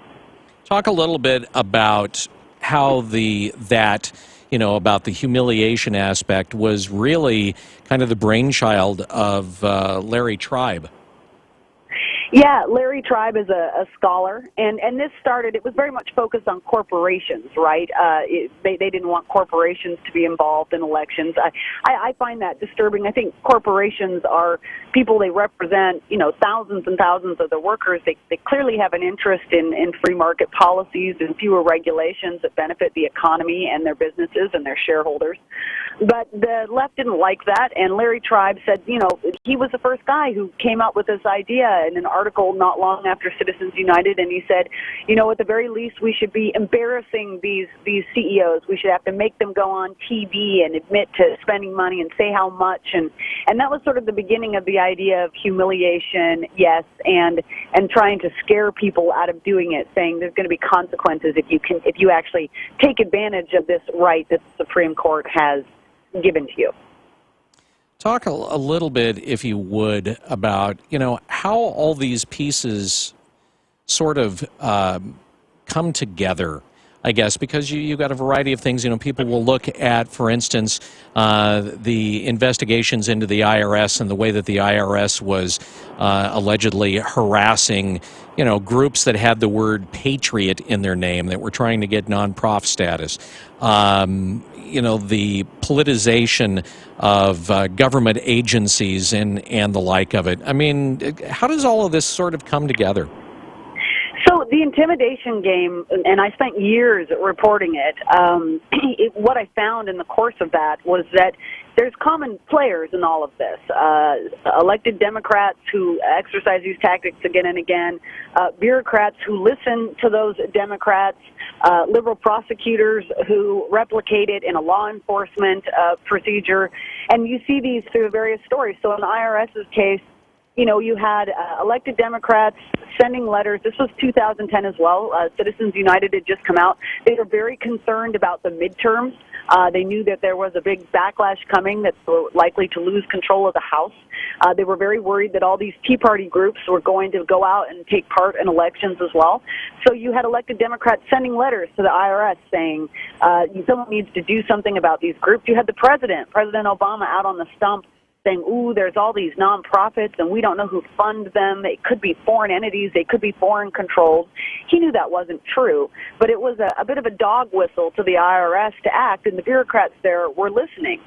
But you see, those same bureaucrats at the IRS were talking to officials up in Wisconsin, the same officials who end up launching a probe into 30 conservative groups who had supported Scott Walker's government reforms up there.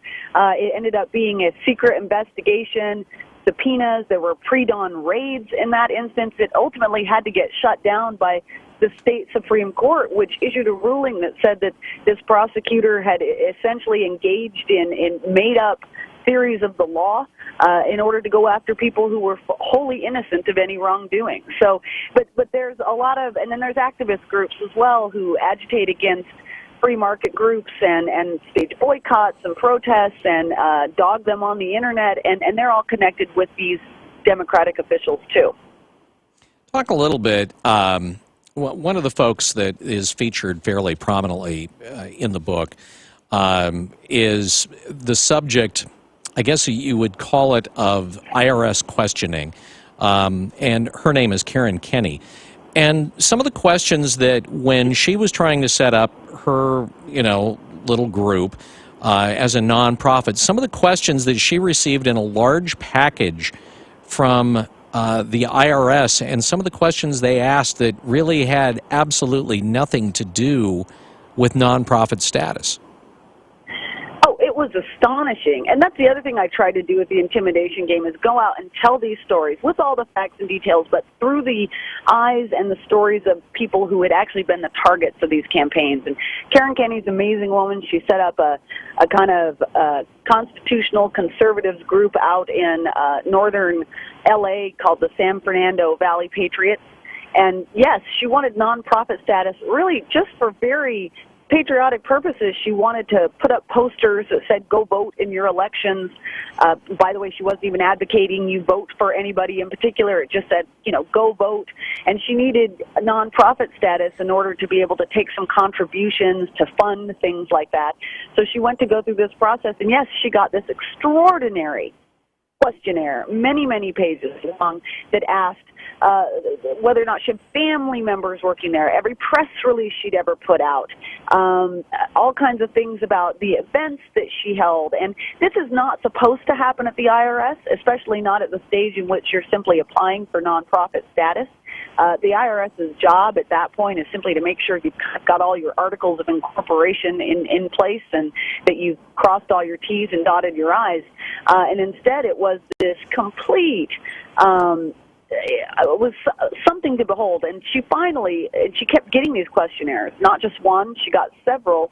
And at the point at which the IRS demanded to know the names and social security numbers of every person who had donated to her, which, by the way, is information protected by law, she finally, it was quite sad, threw in the towel and revoked her application. Some of the questions, for example, has any person or organization provided educational services to you? If yes, provide the following: the name of the person or organization, a full description of the services provided, the political affiliation of the person or organization. So I guess what? If she had gone to take a poli-sci class at a local community college, she would have had to have named the professor and what that particular professor's political affiliation was? Yes.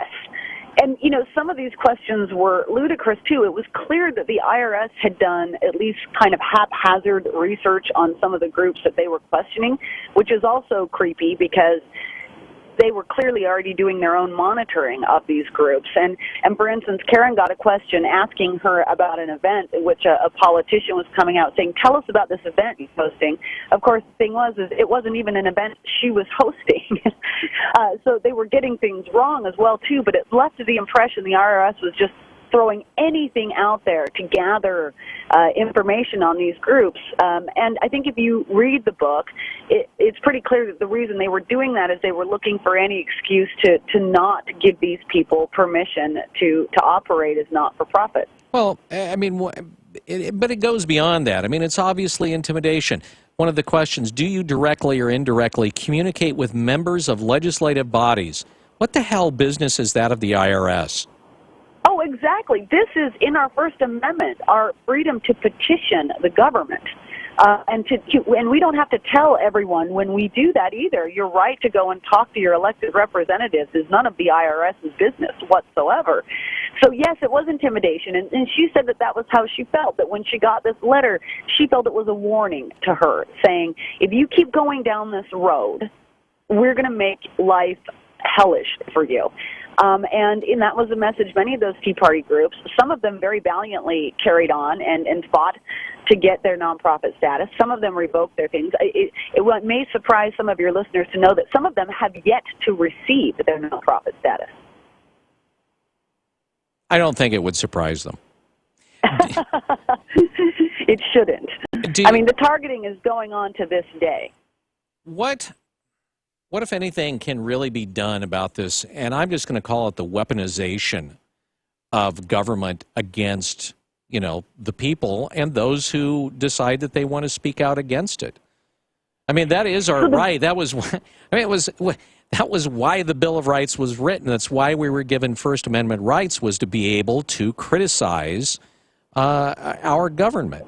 And absolutely. So, what can the average citizen do when it comes to, this idea of the government turning around and intimidating you? Because let's be honest, just like her, she receives this message or this stuff from the IRS, and that's automatically chilling. What are you going to do? Well, most people are going to back down. Oh my God, the government? No, I can't fight that. Yeah. And, I mean, the first step is to actually know what they're doing and understand this game and the tactics that I kind of lay out in the intimidation game, because some people, it happens to them and they don't realize it's happening to them. And I had some examples of that in the book. There's a woman named Catherine Engelbrecht who ran an organization called True the Vote, and it's true that there were many liberal groups that hated that, but she suddenly started getting all of these government agencies knocking on her door to audit her home business and all kinds of things, and it wasn't until later that she, kind of put together that she had was clearly on some list somewhere as an enemy of the state, and that a lot of bureaucrats were harassing her. So you got to know what's happening. And then when you see it, or if you witness it, or you're the target of it, you got to speak up, because bullies don't like to be called out on their tactics. And one nice aspect of doing the intimidation game was that it kind of inadvertently became a book about free speech heroes, about people who had fought back and sort of got the bullies to back off a little bit. But that's the best thing. One other thing, too, is everyone needs to be aware of the weaponization as well as disclosure. A lot of Democrats like to call for disclosure. They claim it's for good government purposes, etc. Increasingly, though, they're simply using it as a way to get a hold of the financial contribution information of people so that they have more targets to go after, more people to go harass. And that's why you see a lot of attorneys general now campaigning for more disclosure. It's to get lists. Interesting. Kimberly, it's a fascinating book, The Intimidation Game, How the Left is Silencing Free Speech. Kimberly Strassel on the Wake Up Call. Kimberly, thanks for being with us this morning. Thanks for having me. Hello, Oregon. All right. Take care. Bye-bye. It's News Radio 1120 KPNW.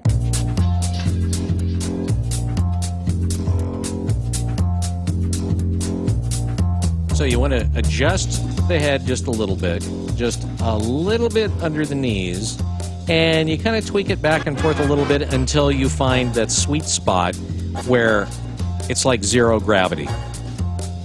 And all that pressure is gone from your spine and from your neck, and you're out like a light. That's kind of what you do when you have an adjustable base. And if you don't have an adjustable base on your bed, you can get one at Sleep Train.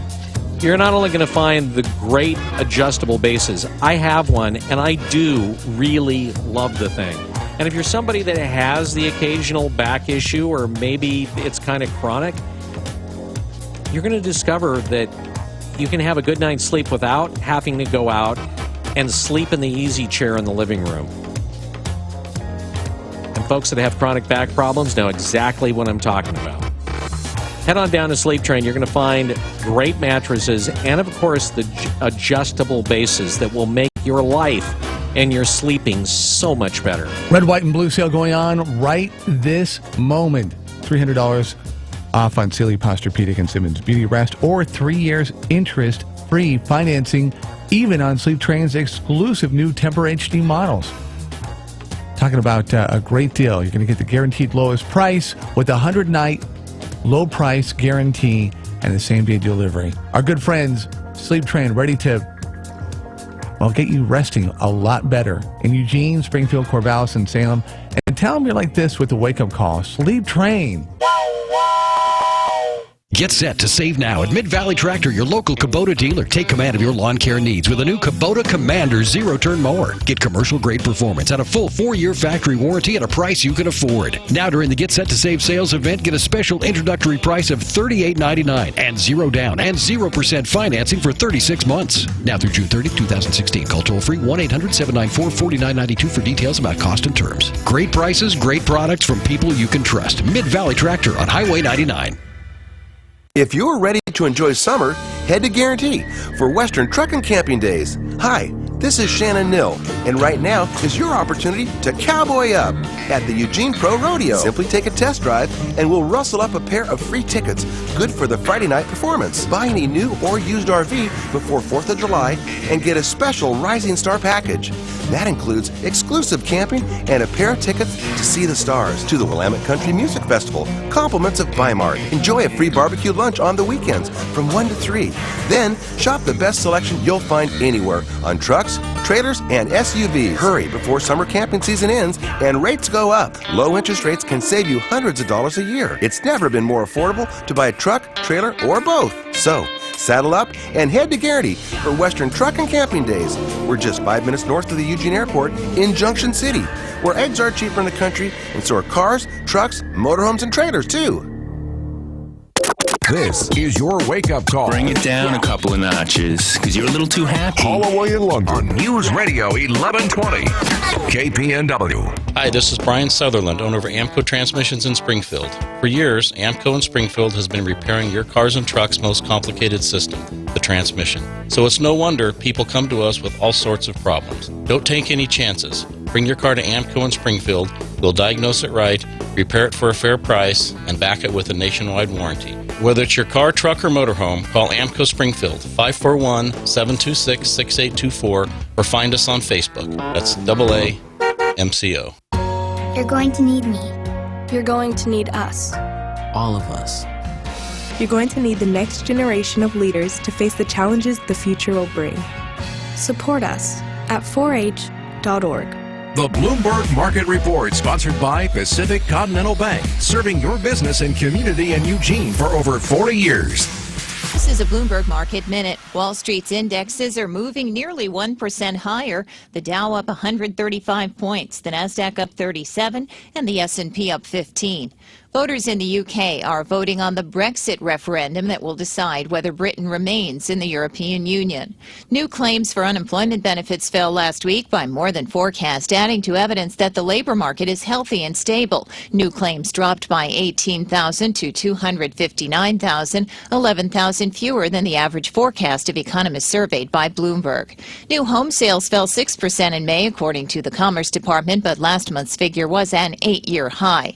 The revolving cast of celebrities playing Colonel Sanders in KFC ads is about to add a new name. Starting Sunday, KFC launches a campaign featuring a new Colonel, and this time it's going to be a product-specific Colonel. The extra crispy Colonel Sanders will be portrayed by the famously darkly tanned George Hamilton. I'm Adrienne Mitchell, Bloomberg Radio. Depend on us for breaking news from the local neighborhood to the global one. We are News Radio 1120 KPNW, Eugene, Springfield.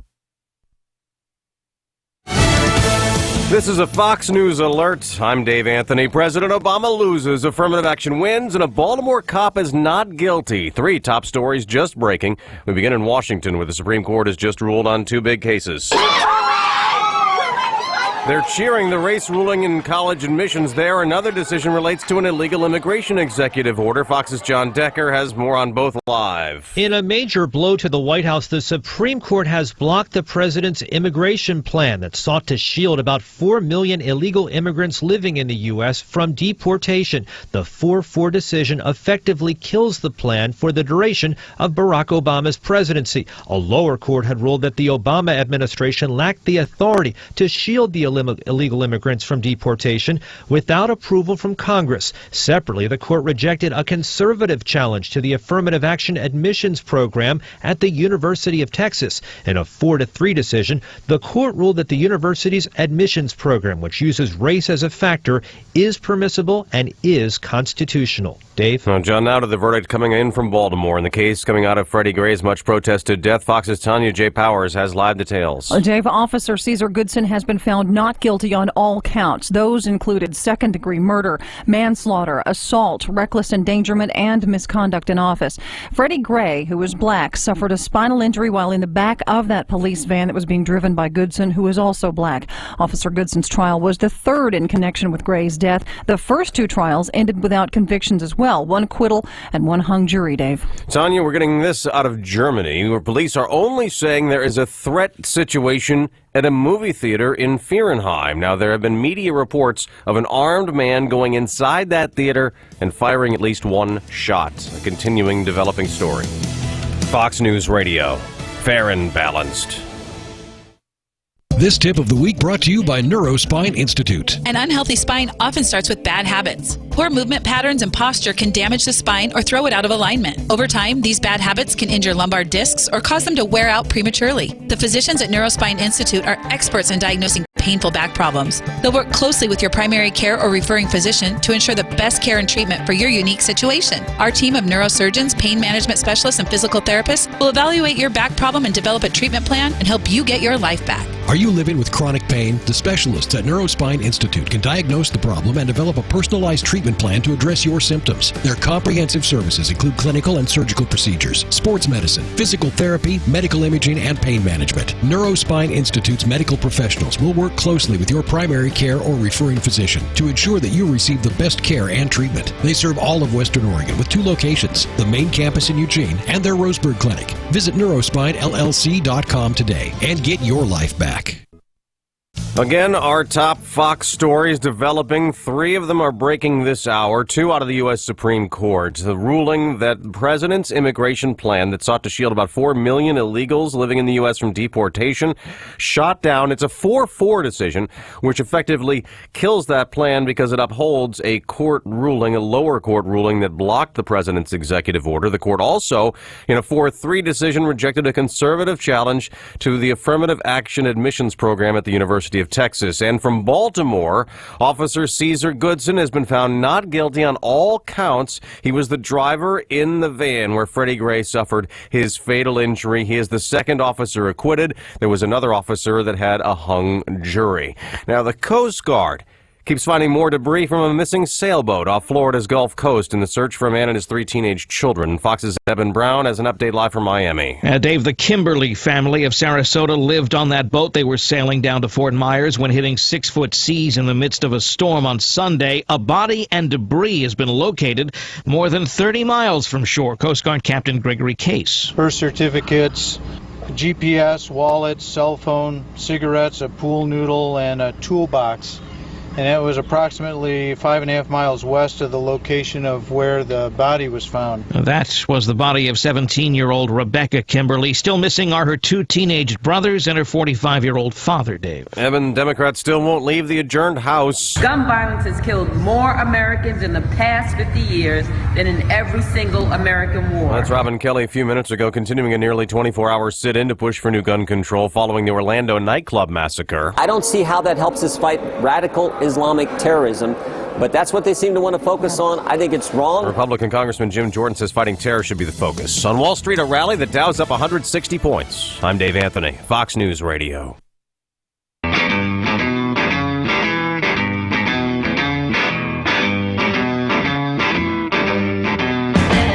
Radio 1120 KPNW. Some humdingers in that newscast right there. Cloudy and showers today. 80% chance of rain. 65 for the top temp. Partly cloudy and 72 coming up tomorrow. And the weekend, as we are getting oh so close, darn decent. If you like it in the 80s, then you should be able to find something to do outside. It's going to be pretty much 82, 83 degrees. And then next week, talking about some days probably eclipsing or kissing 90. Currently 54 at 11:20 KPNW. Does it not seem like a November day out there? Like a late November day? I was noticing it driving in this morning. It's like, huh. You know, it's a little bit warm for a... You know, I don't know. Maybe October. It was bad September? Yeah. Yeah, okay. Do I hear August? No. There have been days like this in August, for sure. Oh, absolutely. Always at the end of August, generally around State Fair time. Yes. Yeah, because it's traditional that if it's State Fair, it needs to rain a couple of days. Absolutely. Can you believe we have another week left in June and it's going to be July 4th weekend? No, I find that amazing. Crazy. So do I get to tell what I did this week? Yes. What did you do this week? So I went out to see... By the way, this is Gary Conley, in case you're... So I went out to see the World War II bombers. Oh, out at the Malin Suite. Yeah, and Did you ride on one? I did. Which one? The B-25. Cool. And what was that like? That was very, very interesting. Really neat. Because I was in the front and got to crawl down the tunnel and out into the gun turret on the front of that thing. While it was flying? Oh, yeah. Wow. Yeah, They allow you to do that. Yeah, and the view from there is absolutely spectacular. Wow. But the takeaway, I think, is, that airplane is 75 years old. I mean, it was built in 42. And pretty Spartan, of course, because they built a lot of them. But the change in the technology between then and, I've not flown in a modern bomber or fighter jet he tries to spit out. But, even with the airliners, jet airliners, the stuff we fly around the country and all the time, it's just absolutely amazing. And so in terms of the pace of change and the way the world is going, it just added a very interesting perspective. But my dad flew those in World War II, so it was really fun to go up in that thing. How loud was it inside? Loud, but not as loud as you might have expected. Could you smell the fuel? Oh, it's awful. Yeah. Absolutely that awful. And the exhaust and the... Yeah. I got to go up in one of them a few years ago. Well, it was about 10 years ago. And that was the first thing I noticed. They fired those engines up. It's like, wow, man, I can smell gas fumes. It was almost overwhelming, the smell. Now, I don't know about you, but I actually got to sit next to a guy who flew the things. No, didn't get to do that. Oh, you didn't get to sit next to a vet that had, in one form or another, been in one of the things? That to me was as cool as anything. Was here's this guy sitting next to me. He's an older guy, and I just, you're taking this once-in-a-lifetime flight, and kind of it's like, how you doing? And strike up a conversation, and he goes, I remember this all too well. Well, the guy that was sitting next to me was a door gunner on a Huey in Vietnam. Oh. Wow. What was his takeaway? Oh, he liked it. He thought it was fun, too. Did you get a jacket and some cool glasses? What was your apparel? I got a T-shirt. That's what you always get from everywhere, right? Yeah.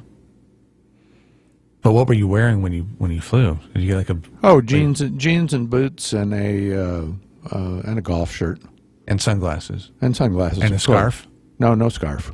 A scarf. But somebody told me last night that the scarves that they wore on those things in the missions over Germany were actually maps of Germany, because they didn't have any maps, and so if you got shot down, the map of Germany was literally on your scarf, and that's how you figured out where you were.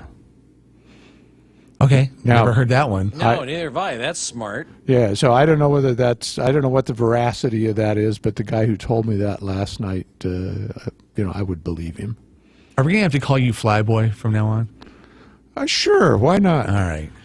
As long as you don't call me Flighty. Gary Conley coming up. Also, news 8:10. at 1120 KPNW. Somebody coined the phrase, breakfast is the most important meal of the day. If that's true, why do people eat such weird stuff for breakfast? Fried dough, rolled in sugar, mystery meat on an English muffin, stale bread dipped in egg and fried?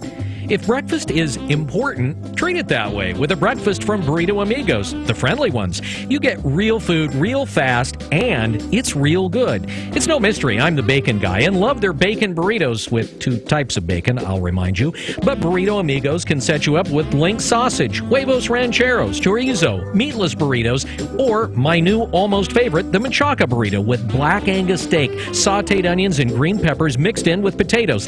Delicious. That's a Bill London endorsement, by the way. And mornings were also made for coffee, so stop by the kiosk on 6th in Eugene or 42nd in Springfield and enjoy an espresso along with your meal. Breakfast shouldn't just be important, it should be good. Burrito Amigos in Eugene and Springfield. Tune in to Real Estate Today, weekdays at 5:30 p.m. I'm Bob Nelson. And I'm Marcia Edwards of the Real Estate Today Show. We've been standing next to Mark Brockett of Willamette Valley Bank Home Loan Division. He is an amazing lender for residential loans. He has an opportunity to take a look at your situation, identify, but for instance, should you refinance? It could save you a lot of money for a number of years to come. Fantastic. That's Mark Brockett. Call him today. You can reach Mark at 541-431-0236. That's Willamette Valley Bank Home Loan Division at 3007 North Delta, Suite 205. It's time. Today is a Thirsty Thursday, brought to you by Widmer Brothers and News Radio 1120 KPNW. From 4 to 7 o'clock, we're going to be out at the First National Tap House, 51 West Broadway. I'm going to be there. I'm Bill London. And I invite you to come on out and join me. I'm going to give away tickets for James Taylor and Weird Al and Counting Crows, Eugene M's baseball. I've even got some Olympic trials tickets. No kidding. It's going to be at the First National Tap House, 51 West Broadway, from 4 until 7 o'clock today. Come on out and see us. We'd love to have you there. Now, this morning's wake-up call with the latest news from the Northwest and your neighborhood. On News Radio 1120, KPNW.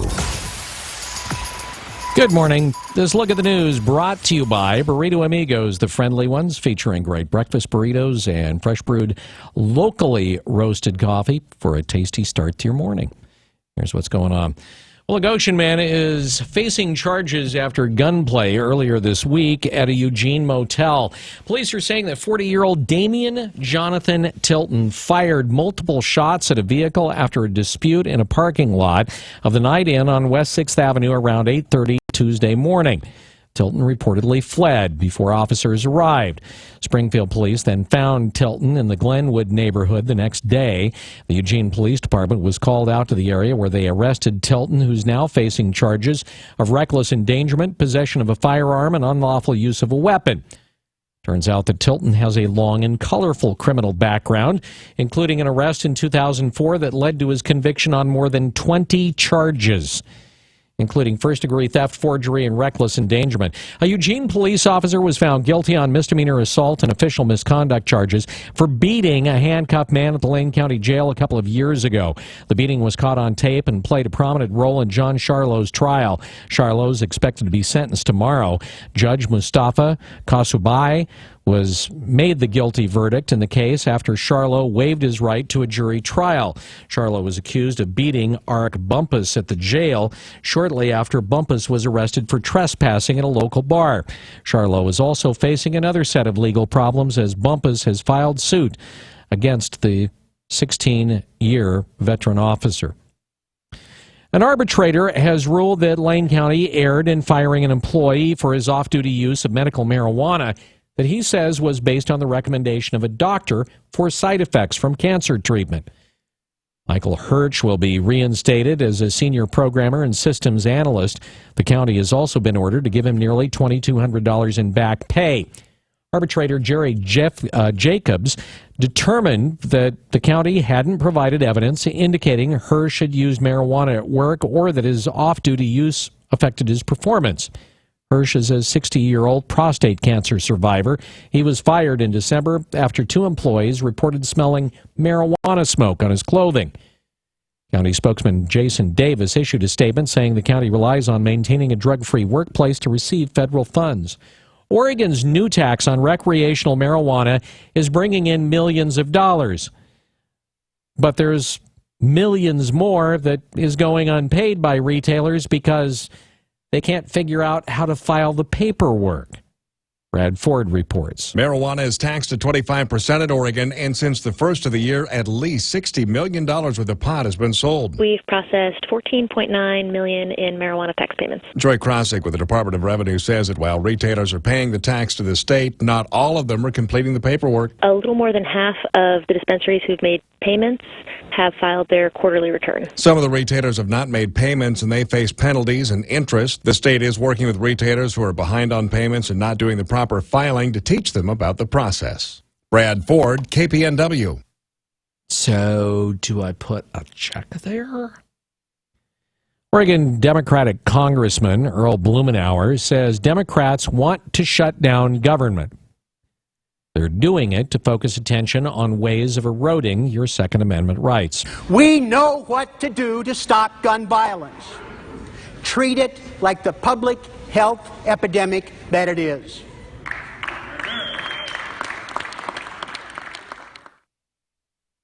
Four people hand clapping. He said lawmakers spent years formulating legislation that cut deaths on our nation's highways in half. He wants at least a vote on a bill that would prevent a person on the no-fly list from buying a gun. Federal health officials will conduct a short-term evaluation related to the exposure of workers to chemical vapors on the Hanford Nuclear Reservation. The probe by the National Institute for Occupational Safety and Health is expected to focus on several areas, including medical response, safety, and health program management, and exposure control. For decades, Hanford made plutonium for nuclear weapons. Much of the waste from that work is stored in 177 underground tanks, and they're the focus of cleanup efforts at the site near Richland. Cleanup is expected to take decades and cost billions of dollars. Union Pacific plans to start moving oil trains through the Columbia River Gorge as early as this week. Brad Ford reports that's stunning to residents who live near the site of the derailment earlier this month. It was nearly 3 weeks ago that a Union Pacific train derailed and burned in the town of Mosier. An investigation shows bolts had come loose, causing the derailment, and UP's equipment didn't detect the problem. Hood River Mayor Paul Blackburn says without solving the problem, it's going to happen again. The question is, how many more of these, how frequently are we willing to accept? How many towns is it going to take before we say enough? The mayor of Portland is calling the governor to ban oil trains. Oregon Senators Ron Wyden and Jeff Merkley are calling on the Federal Railroad Administration to temporarily stop the trains until steps are taken to prevent similar problems in the future. I'm Brad Ford, KPNW. Of course, this begs the question, so then how are you going to deliver the oil to where it needs to go if you won't ship it by rail and you won't allow pipelines to be built? Fireworks sales start today in Oregon, and any firework that flies, shoots, or explodes is considered illegal in the state. Fireworks sold at retail stands are actually checked to ensure they're safe and only sell compliant fireworks. Now, if you purchase fireworks in other states, be aware they may not be legal here, like things like mortars and bottle rockets and Roman candles. The fun stuff can't have them in Oregon. Oregon law forbids their possession. And if a firework flies, explodes, or travels more than 6 feet on the ground or 12 inches in the air, call it illegal. Typically, under Oregon law, officials can seize illegal fireworks and fine offenders up to $1,000 per violation. Not only that, but they can also charge you with possession of illegal fireworks and endangering life and property. You can also be arrested.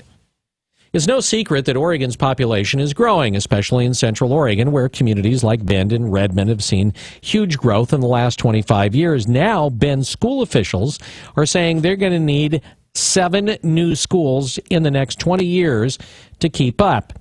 A Bend-Lapine School District Committee presented a report on projected enrollment to the school board last week.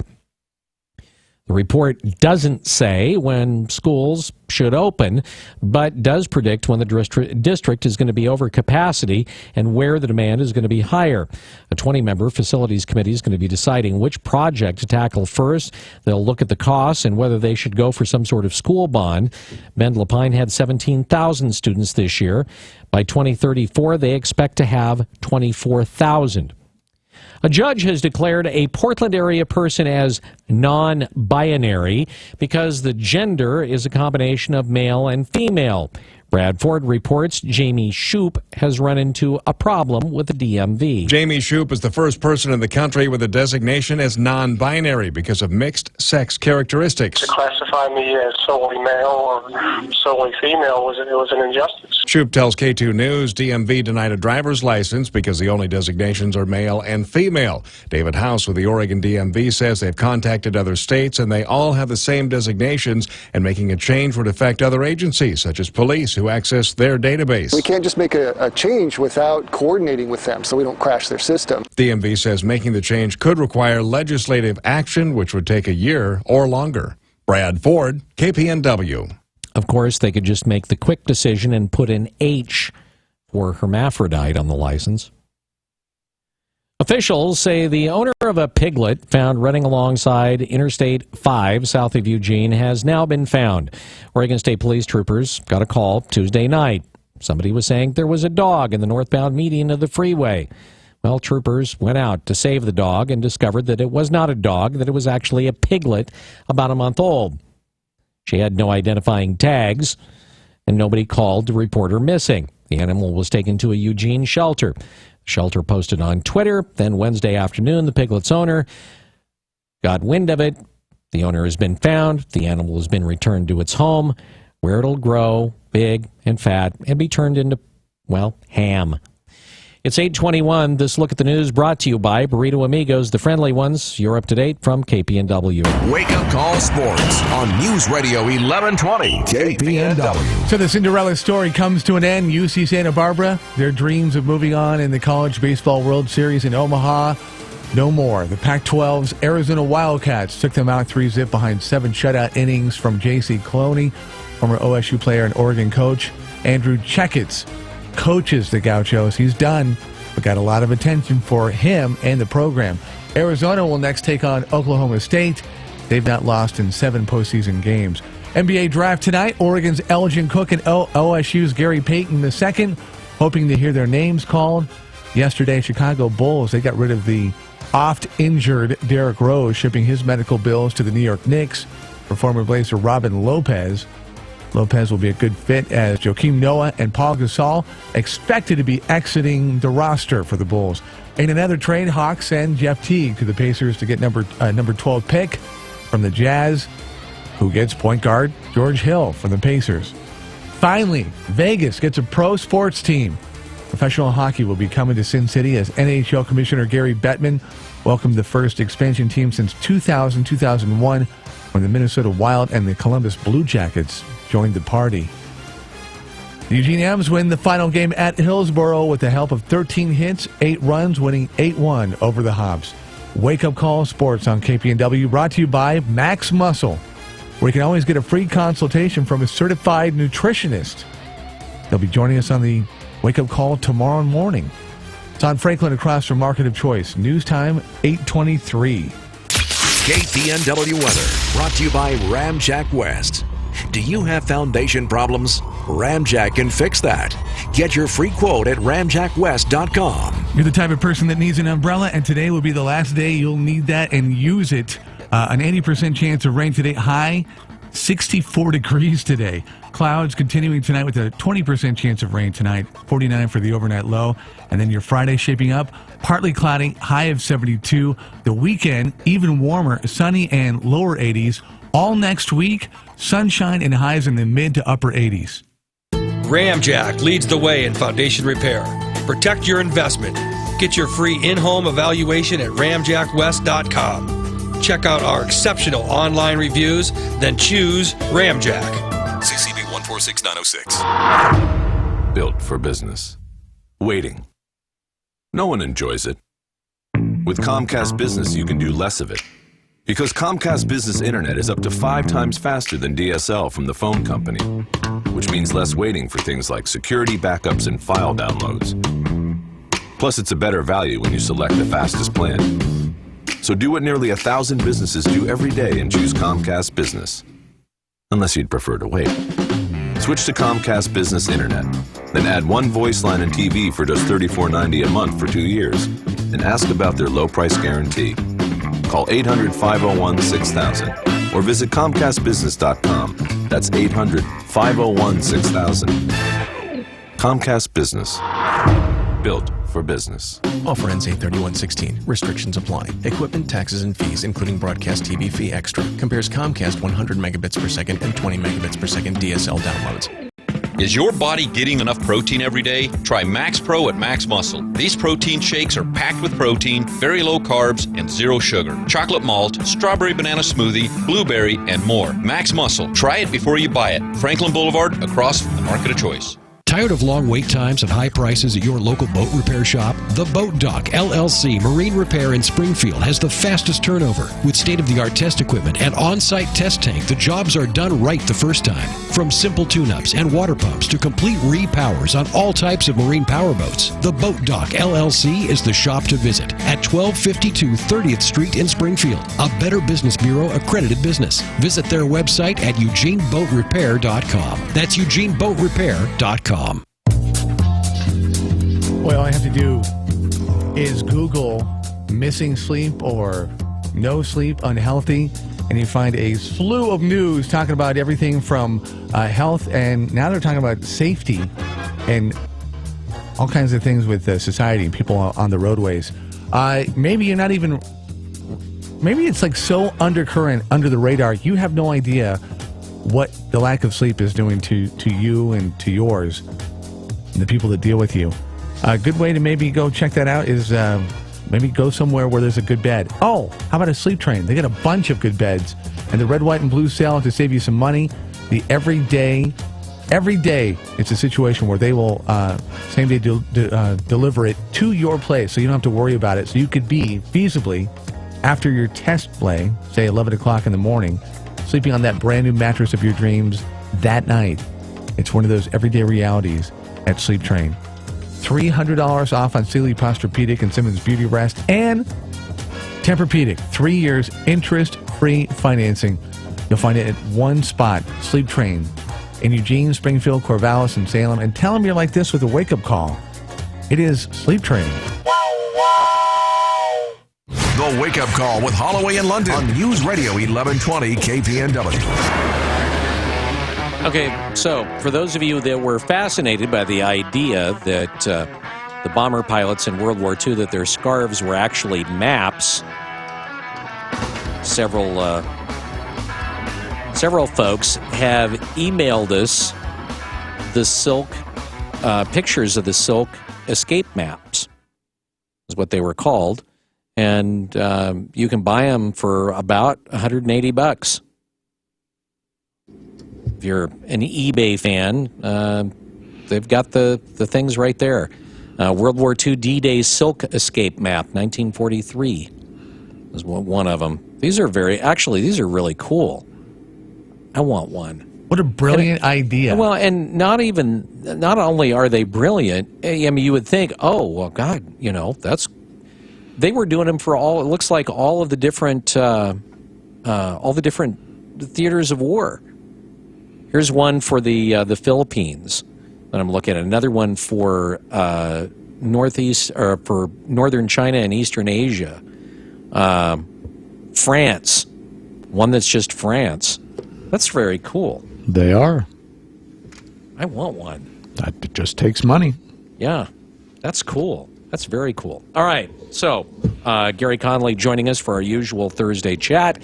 Let's just roll into it, and that has to do with, and if you've been listening to the Money Minutes, it's sort of been the topic, but we'll just start off with Donald Trump's statement that if you believe the employment numbers, you're a dummy.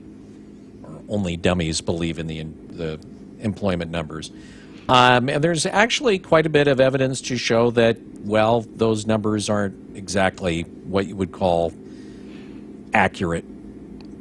Yeah, that's true.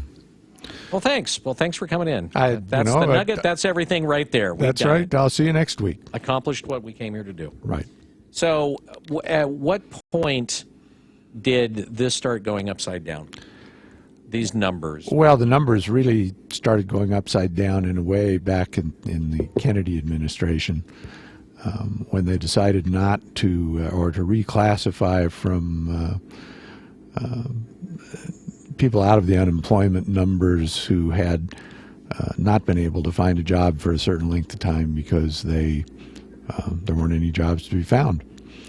So the numbers became less pure then. In 1994, they then reclassified anybody who had been looking more than a year or had stopped looking as not employed or as not unemployed. And so the numbers got better again. And at that point, about 4 million people just sort of disappeared down a black hole as far as the Bureau of Labor Statistics were concerned. And so now you have an unemployment rate of, 4.7 or 4.8 or whatever it is. That's the headline number. If you actually counted everybody, John Williams of Shadow Government Statistics, who calculates things the way they were calculated before all the shenanigans started, says the unemployment rate is 23%. So you have a situation where you've got supposedly full employment and a vigorous, robust, self-sustaining recovery, and yet it's pretty hard to see out there. So, and the reason would be, go ahead. Well, I was just going to say, is the U6 even at that point, which is, supposedly counting those that kind of fall through the cracks, those that are underemployed, those that are looking, et cetera. I mean, does that even kind of throw a doubt into the U6 numbers as well? Well, they're better numbers than the U3 numbers, than the headline unemployment numbers. But there are a bunch of real gyrations that go into these statistics. For example, there are seasonal adjustments, which add and subtract jobs based on seasonal sorts of characteristics, more people employed at Christmas, et cetera, et cetera. Right. But they're doing other things too. There's something called the birth-death model that I've been talking about in the Money Minutes, which is supposed to capture the jobs that are created by new businesses. Now, a new business forms about every 60 seconds in this country, and historically one died off about every 80 seconds. So what the birth-death model is supposed to do is capture those jobs that have been created, but that are too new to count because of the sampling methods. Okay. So based on that model, they've been adding 200,000 jobs basically a month based on these businesses and those are just phantom jobs. Plus, if you look at the model, it really should be turned on its head, because for the last few years, as we've talked about a little bit before, there are actually more firms going out of business than are starting up. So there are more deaths than startups, which accounts for, at least according to Williams, maybe another 70,000 jobs. So if you look at that, you've got something on the order, if you want to use the birth-death model, of 270,000 jobs that are a swing are basically phantom. And so that becomes to be really pretty tortured in terms of an actual real number. In terms of the birth rates or birth dates, are those based on businesses that are registered, or are they just thinking, well, on average, because one is created every 60 seconds, we just feel that this is how many jobs are being created? I mean, what are they even using? I don't know to rationalize those numbers. That seems like a pretty, specious way of doing. Well, I have no idea what figures. Statistics. I know statistics, damn statistics, and damn lies. Yeah, and lies. Right. Mark Twain. So I have no idea what the algorithms look like or what the inputs are that go into that. But somebody deep in the bowels of the Labor Department who's doesn't have much connection with the real world has got has come up with this. How many people in movers and shakers, and we're talking about, for instance, in the banking industry, in investment, in industrial America, Do they know, or do they even consider that these numbers are cooked and rigged to the extent that they are? I can't imagine that they don't know that they're cooked and rigged to the extent that they are, at least to some extent. Then why is it when we get these job numbers and they come out and it's like, oh, look, we created 120,000 jobs and the stock market goes up and there's much cheering and so on and so forth?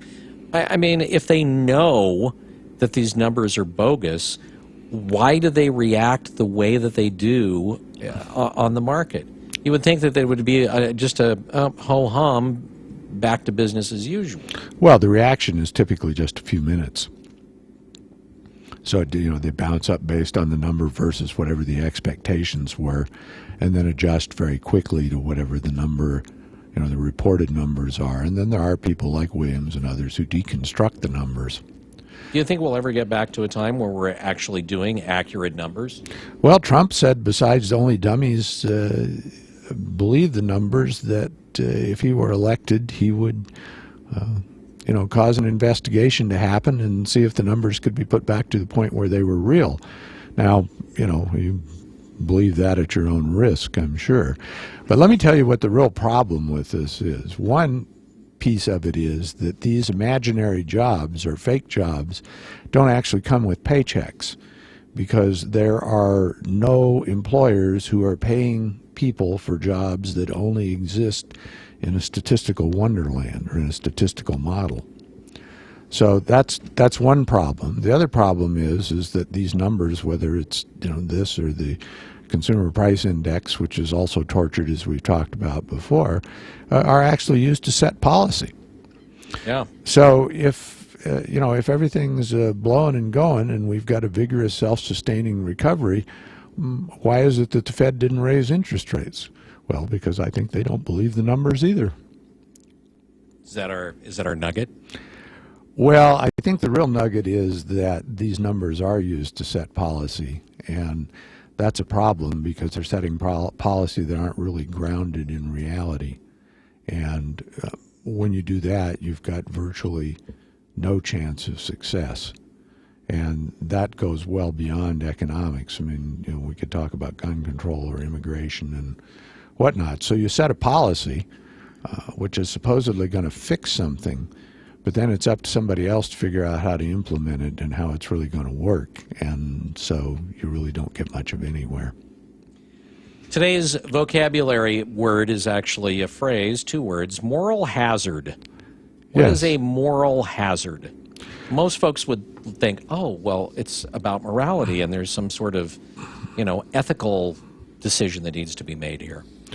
Well, actually, what moral hazard is when one person or a company takes more risks than they should or than they would because they don't bear the cost of the risks. And so that's what moral hazard is. The reality is that there's no accountability. So if you take the big banks as an example, they put out a lot of derivative contracts. They use a lot of borrowed money. Or at least they were. They still are. They are trading off balance sheet. They can make a lot of money that way, but if the bets go wrong, the taxpayers pick up the bill. So that's basically what moral hazard is. I'll give you another example of how things changed. And if you look at Goldman Sachs, for example, Goldman Sachs as a trading entity behaved much, much differently after it became a corporation. And what used to be the partners were insulated from the costs of the risks they were taking. When it was still a partnership, their entire net worth was on the line, and so they were much more calculated and much more careful about the kinds of risks they were taking. Once they became a corporation, they became subject to moral hazard. And so as long as you've got too big to fail institutions, and as long as you've got either people or companies that are not going to be held accountable for their actions, moral hazard, we're going to have the same thing over and over again. Gary Conley, the president of Conley Capital. ConleyCapital.com is where you can go. Gary, we'll see you next Thursday. That's your show. Katie McFarland coming up next here on the Wake Up Call. The Bloomberg Market Report, sponsored by Pacific Continental Bank, serving your business and community in Eugene for over 40 years. This is a Bloomberg Market Minute. Stocks firmly in positive territory. The Dow up 156 points, the Nasdaq up 48, and the S&P up 18. Voters in Britain are deciding whether to remain in or leave the EU in the widely watched vote on what's been dubbed Brexit. New claims for unemployment benefits fell last week by a more than forecast 18,000 to 259,000, the biggest dip since February. This week, Costco is making the big switch from its 16-year partnership with American Express, replacing that card with a Visa card handled by Citibank, but it's not going as well as hoped. Customers say they're spending a long time on hold with customer service. Costco is telling customers Citi is working to deal with a deluge of calls. 2 decades after bookstores supersized, Barnes & Noble's latest results show how the landscape has changed. Sales at Barnes & Noble stores slid almost 0.5% in the spring, but the stock is jumping 8% on its forecast for flat or slightly better same-store sales for the full year. I'm Adrienne Mitchell, Bloomberg. Pacific Continental Bank is proud to call the Eugene-Springfield area home for more than 40 years. As your local banker, partner, and neighbor, we are committed to the health and sustainability of your business and our community. We know it takes more than a loan or deposit to help you succeed. It takes people who know you, your business, and your community. Who says we can't be more than a bank? Pacific Continental Bank, Right Bank. Learn more at therightbank.com. Member FDIC. Spring into camping at the RV Corral. New Winnebago trailers from $16,995. New Hideout trailers from $14,995. And the new Cougars from only $21,995. Check out Lane County's best selection of Winnebago Class A's and C's. Allegro by Tiffin, the Sunseeker lineup. And now RV Corral is the new dealer for Fleetwood Motorhomes. New or used toy hauler, trailer, fifth wheel, diesel or gas. Think award-winning RV Corral. Highway 99 or RVCorral.com. Why go anywhere else? It's time. Today is a Thirsty Thursday, brought to you by Widmer Brothers and News Radio 1120 KPNW. From 4 to 7 o'clock, we're going to be out at the First National Tap House, 51 West Broadway. I'm going to be there. I'm Bill London. And I invite you to come on out and join me. I'm going to give away tickets for James Taylor and Weird Al and Counting Crows, Eugene M's baseball. I've even got some Olympic trials tickets. No kidding. It's going to be at the First National Tap House, 51 West Broadway, from 4 until 7 o'clock today. Come on out and see us. We'd love to have you there. I'm Jeremy. And I'm Chris with Home Comfort. When we say the one to call, the one means no matter what the problem. From security lighting, generator systems, panel changeouts, service upgrades, with technicians available 24/7. Or HVAC, from routine cleanings to breakdowns. Home Comfort's locally supported by Mitsubishi Electric. So their Mitsubishi Electric factory-trained technicians will ready your house for any season. Make one call to 541-345-2838. Home Comfort, the one to call. Top stories and the most in-depth local coverage. And now, ladies and gentlemen, for your listening and dancing enjoyment, The Wake Up Call with Holloway in London. News Radio 1120 KPNW. 842 News Radio 1120 KPNW. Well, it is Brexit Day, the vote happening as we speak right now. My understanding is that they're 8 hours ahead in Britain from where we are here on the West Coast. So my understanding is I think the polls close at 6:30 tonight. But to talk about Brexit, what it means, is Katie McFarland. She was Deputy Assistant Secretary of Defense under President Ronald Reagan. She also served with Defense Secretary Caspar Weinberger. In the preceding years, of course, she's become a political analyst, in particular dealing with foreign affairs, and she joins us on the Wake Up Call. Katie, thanks for being with us this morning. It's good to be with you. All right, so at least the exit polling that I've been seeing this morning is showing that probably Brexit is going to fail. If it does, what is going to be the takeaway from this? And are other countries right now watching this and thinking to themselves, all right, maybe Britain failed at their exit from the EU, but maybe we could do it a different way? Yeah, I mean, I think, first of all, it's really too close to call because there have been the polls have been all over the place, and in the past they've seen that with the Scottish referendum of last year, sometimes the polls aren't a great indicator of what's going to happen. Plus, there are very heavy rains throughout Great Britain, and that they think may skew the turnout. So I think it's really too close to call. I think we've got to watch this one as it develops. There are sort of two arguments here. The Brits, the people who want to leave the European Union, their arguments they're making is, look, it's expensive, it strangles growth, the over-regulation from the European Union really puts a stranglehold on any British economic revival and development. And the second issue, and the issue that's become more important and more prominent, is the immigration issue. Right. The Brits say, we want to decide who comes into our country. If the European Union tells us who we have to take, that's a real challenge to our, not only to our sovereignty, but our security and our economic well-being, because these migrant thousands, hundreds of thousands of migrants are a real drain on the social welfare programs of all of these European countries. So that's the argument for get out of the European Union. We're better off alone, and we don't have to inherit and absorb the European Union's problems. The people who want to stay in the European Union, they say, well, economically it's a really important place for Britain to be because so much of Great Britain's trade is with the European Union. I mean, I personally think they ought to leave, the trade problem notwithstanding, because I think Europe is on its way to collapse, that the European Union, that the whole concept of a Europe, that people travel freely from country to country, they have a common currency, they don't have to have a military since they're not going to fight each other. I think that whole concept has really been called into question in the last couple of years. And if Britain does vote to leave, and we won't know for several hours, if Britain does vote to leave, I think it's an opportunity for the United States to reach across the Atlantic and say, how about a U.S.-UK alliance like Margaret Thatcher and Ronald Reagan had, or like FDR and Churchill had? You think that's actually, I mean, okay, let's assume that Brexit passes. Do you think that under the current circumstances, though, I mean, considering the comments that Obama made when he was over there dealing with but he's on Brexit, his way out, Yeah, but okay. Well, but we're making two assumptions here. I mean, there's two ways that would go. You've got Trump on one hand, and you've got Hillary on the other, depending on which one's elected. Do you think that Hillary, for instance, if she were elected, would go that direction? Probably not. Okay. And would Trump? I mean, would that even be something that would occur to Trump? Well, I think these are early days. Let's assume that the Brits vote to get out of Europe. It's a 2-year process for them to negotiate with the European Union their exit and how their trade relations with European countries, how people would travel across borders. They had 2 years to do that, so we're well into the administration of the next president.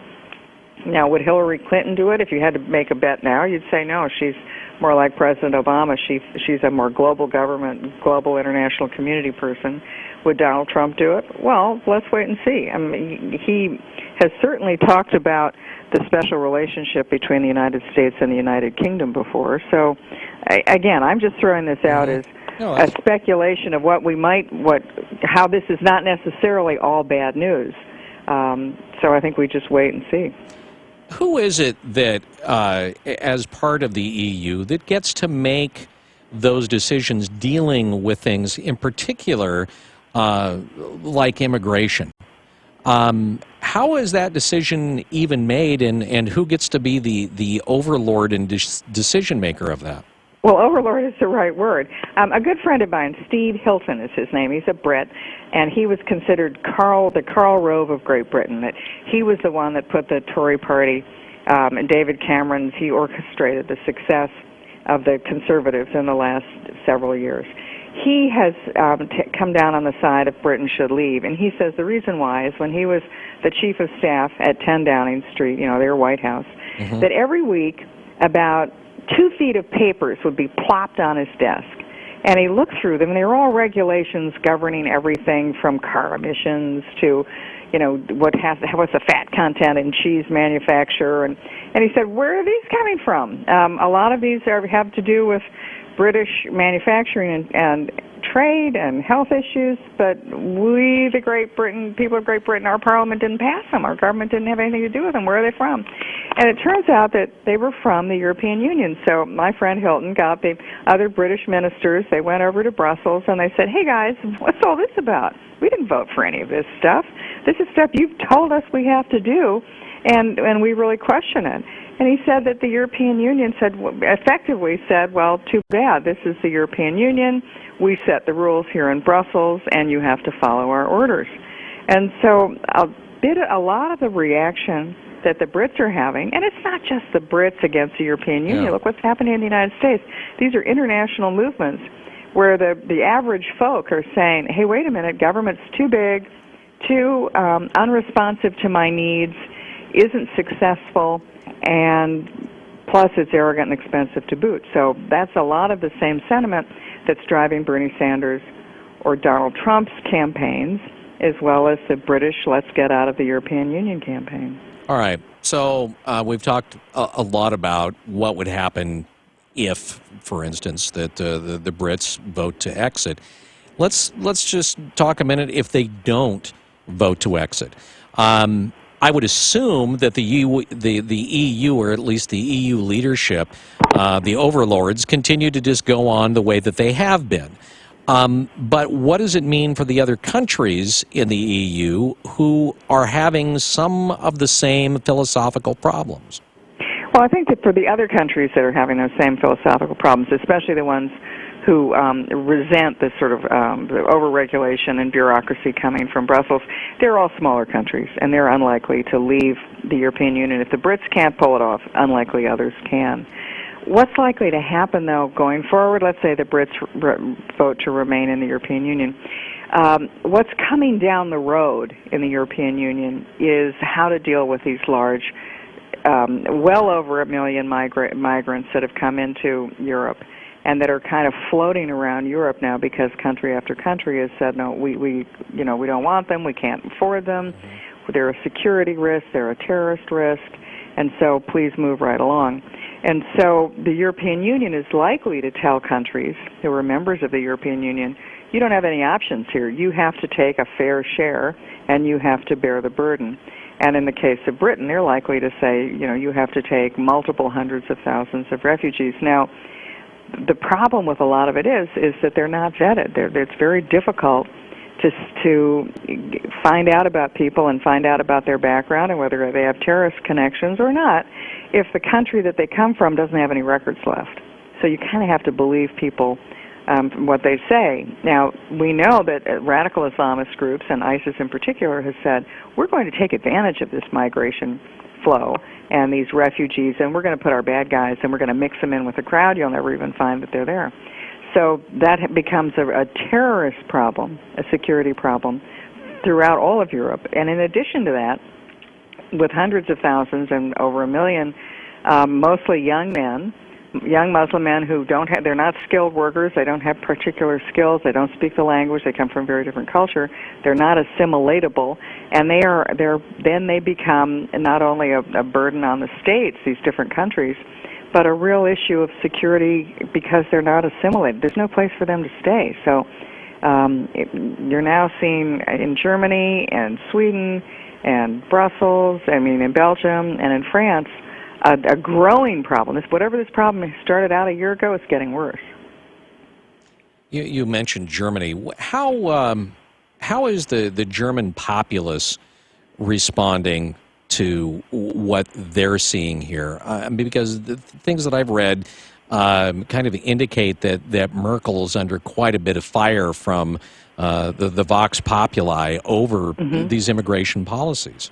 Yeah, Angela Merkel, who's the Prime Minister of Germany, was wildly popular up until about a year ago. She was considered the most capable leader in Europe. She tried to steer Germany and the European Union through economic crises, through security issues. But about a year and a half ago, she basically said, come on in. Open borders were welcoming refugees and migrants, and as a result, the totally unanticipated consequence of millions of them, well over 1 million are in Germany alone. And according to the German culture minister, there could be as many as 6 to 8 more million in the pipeline on their way.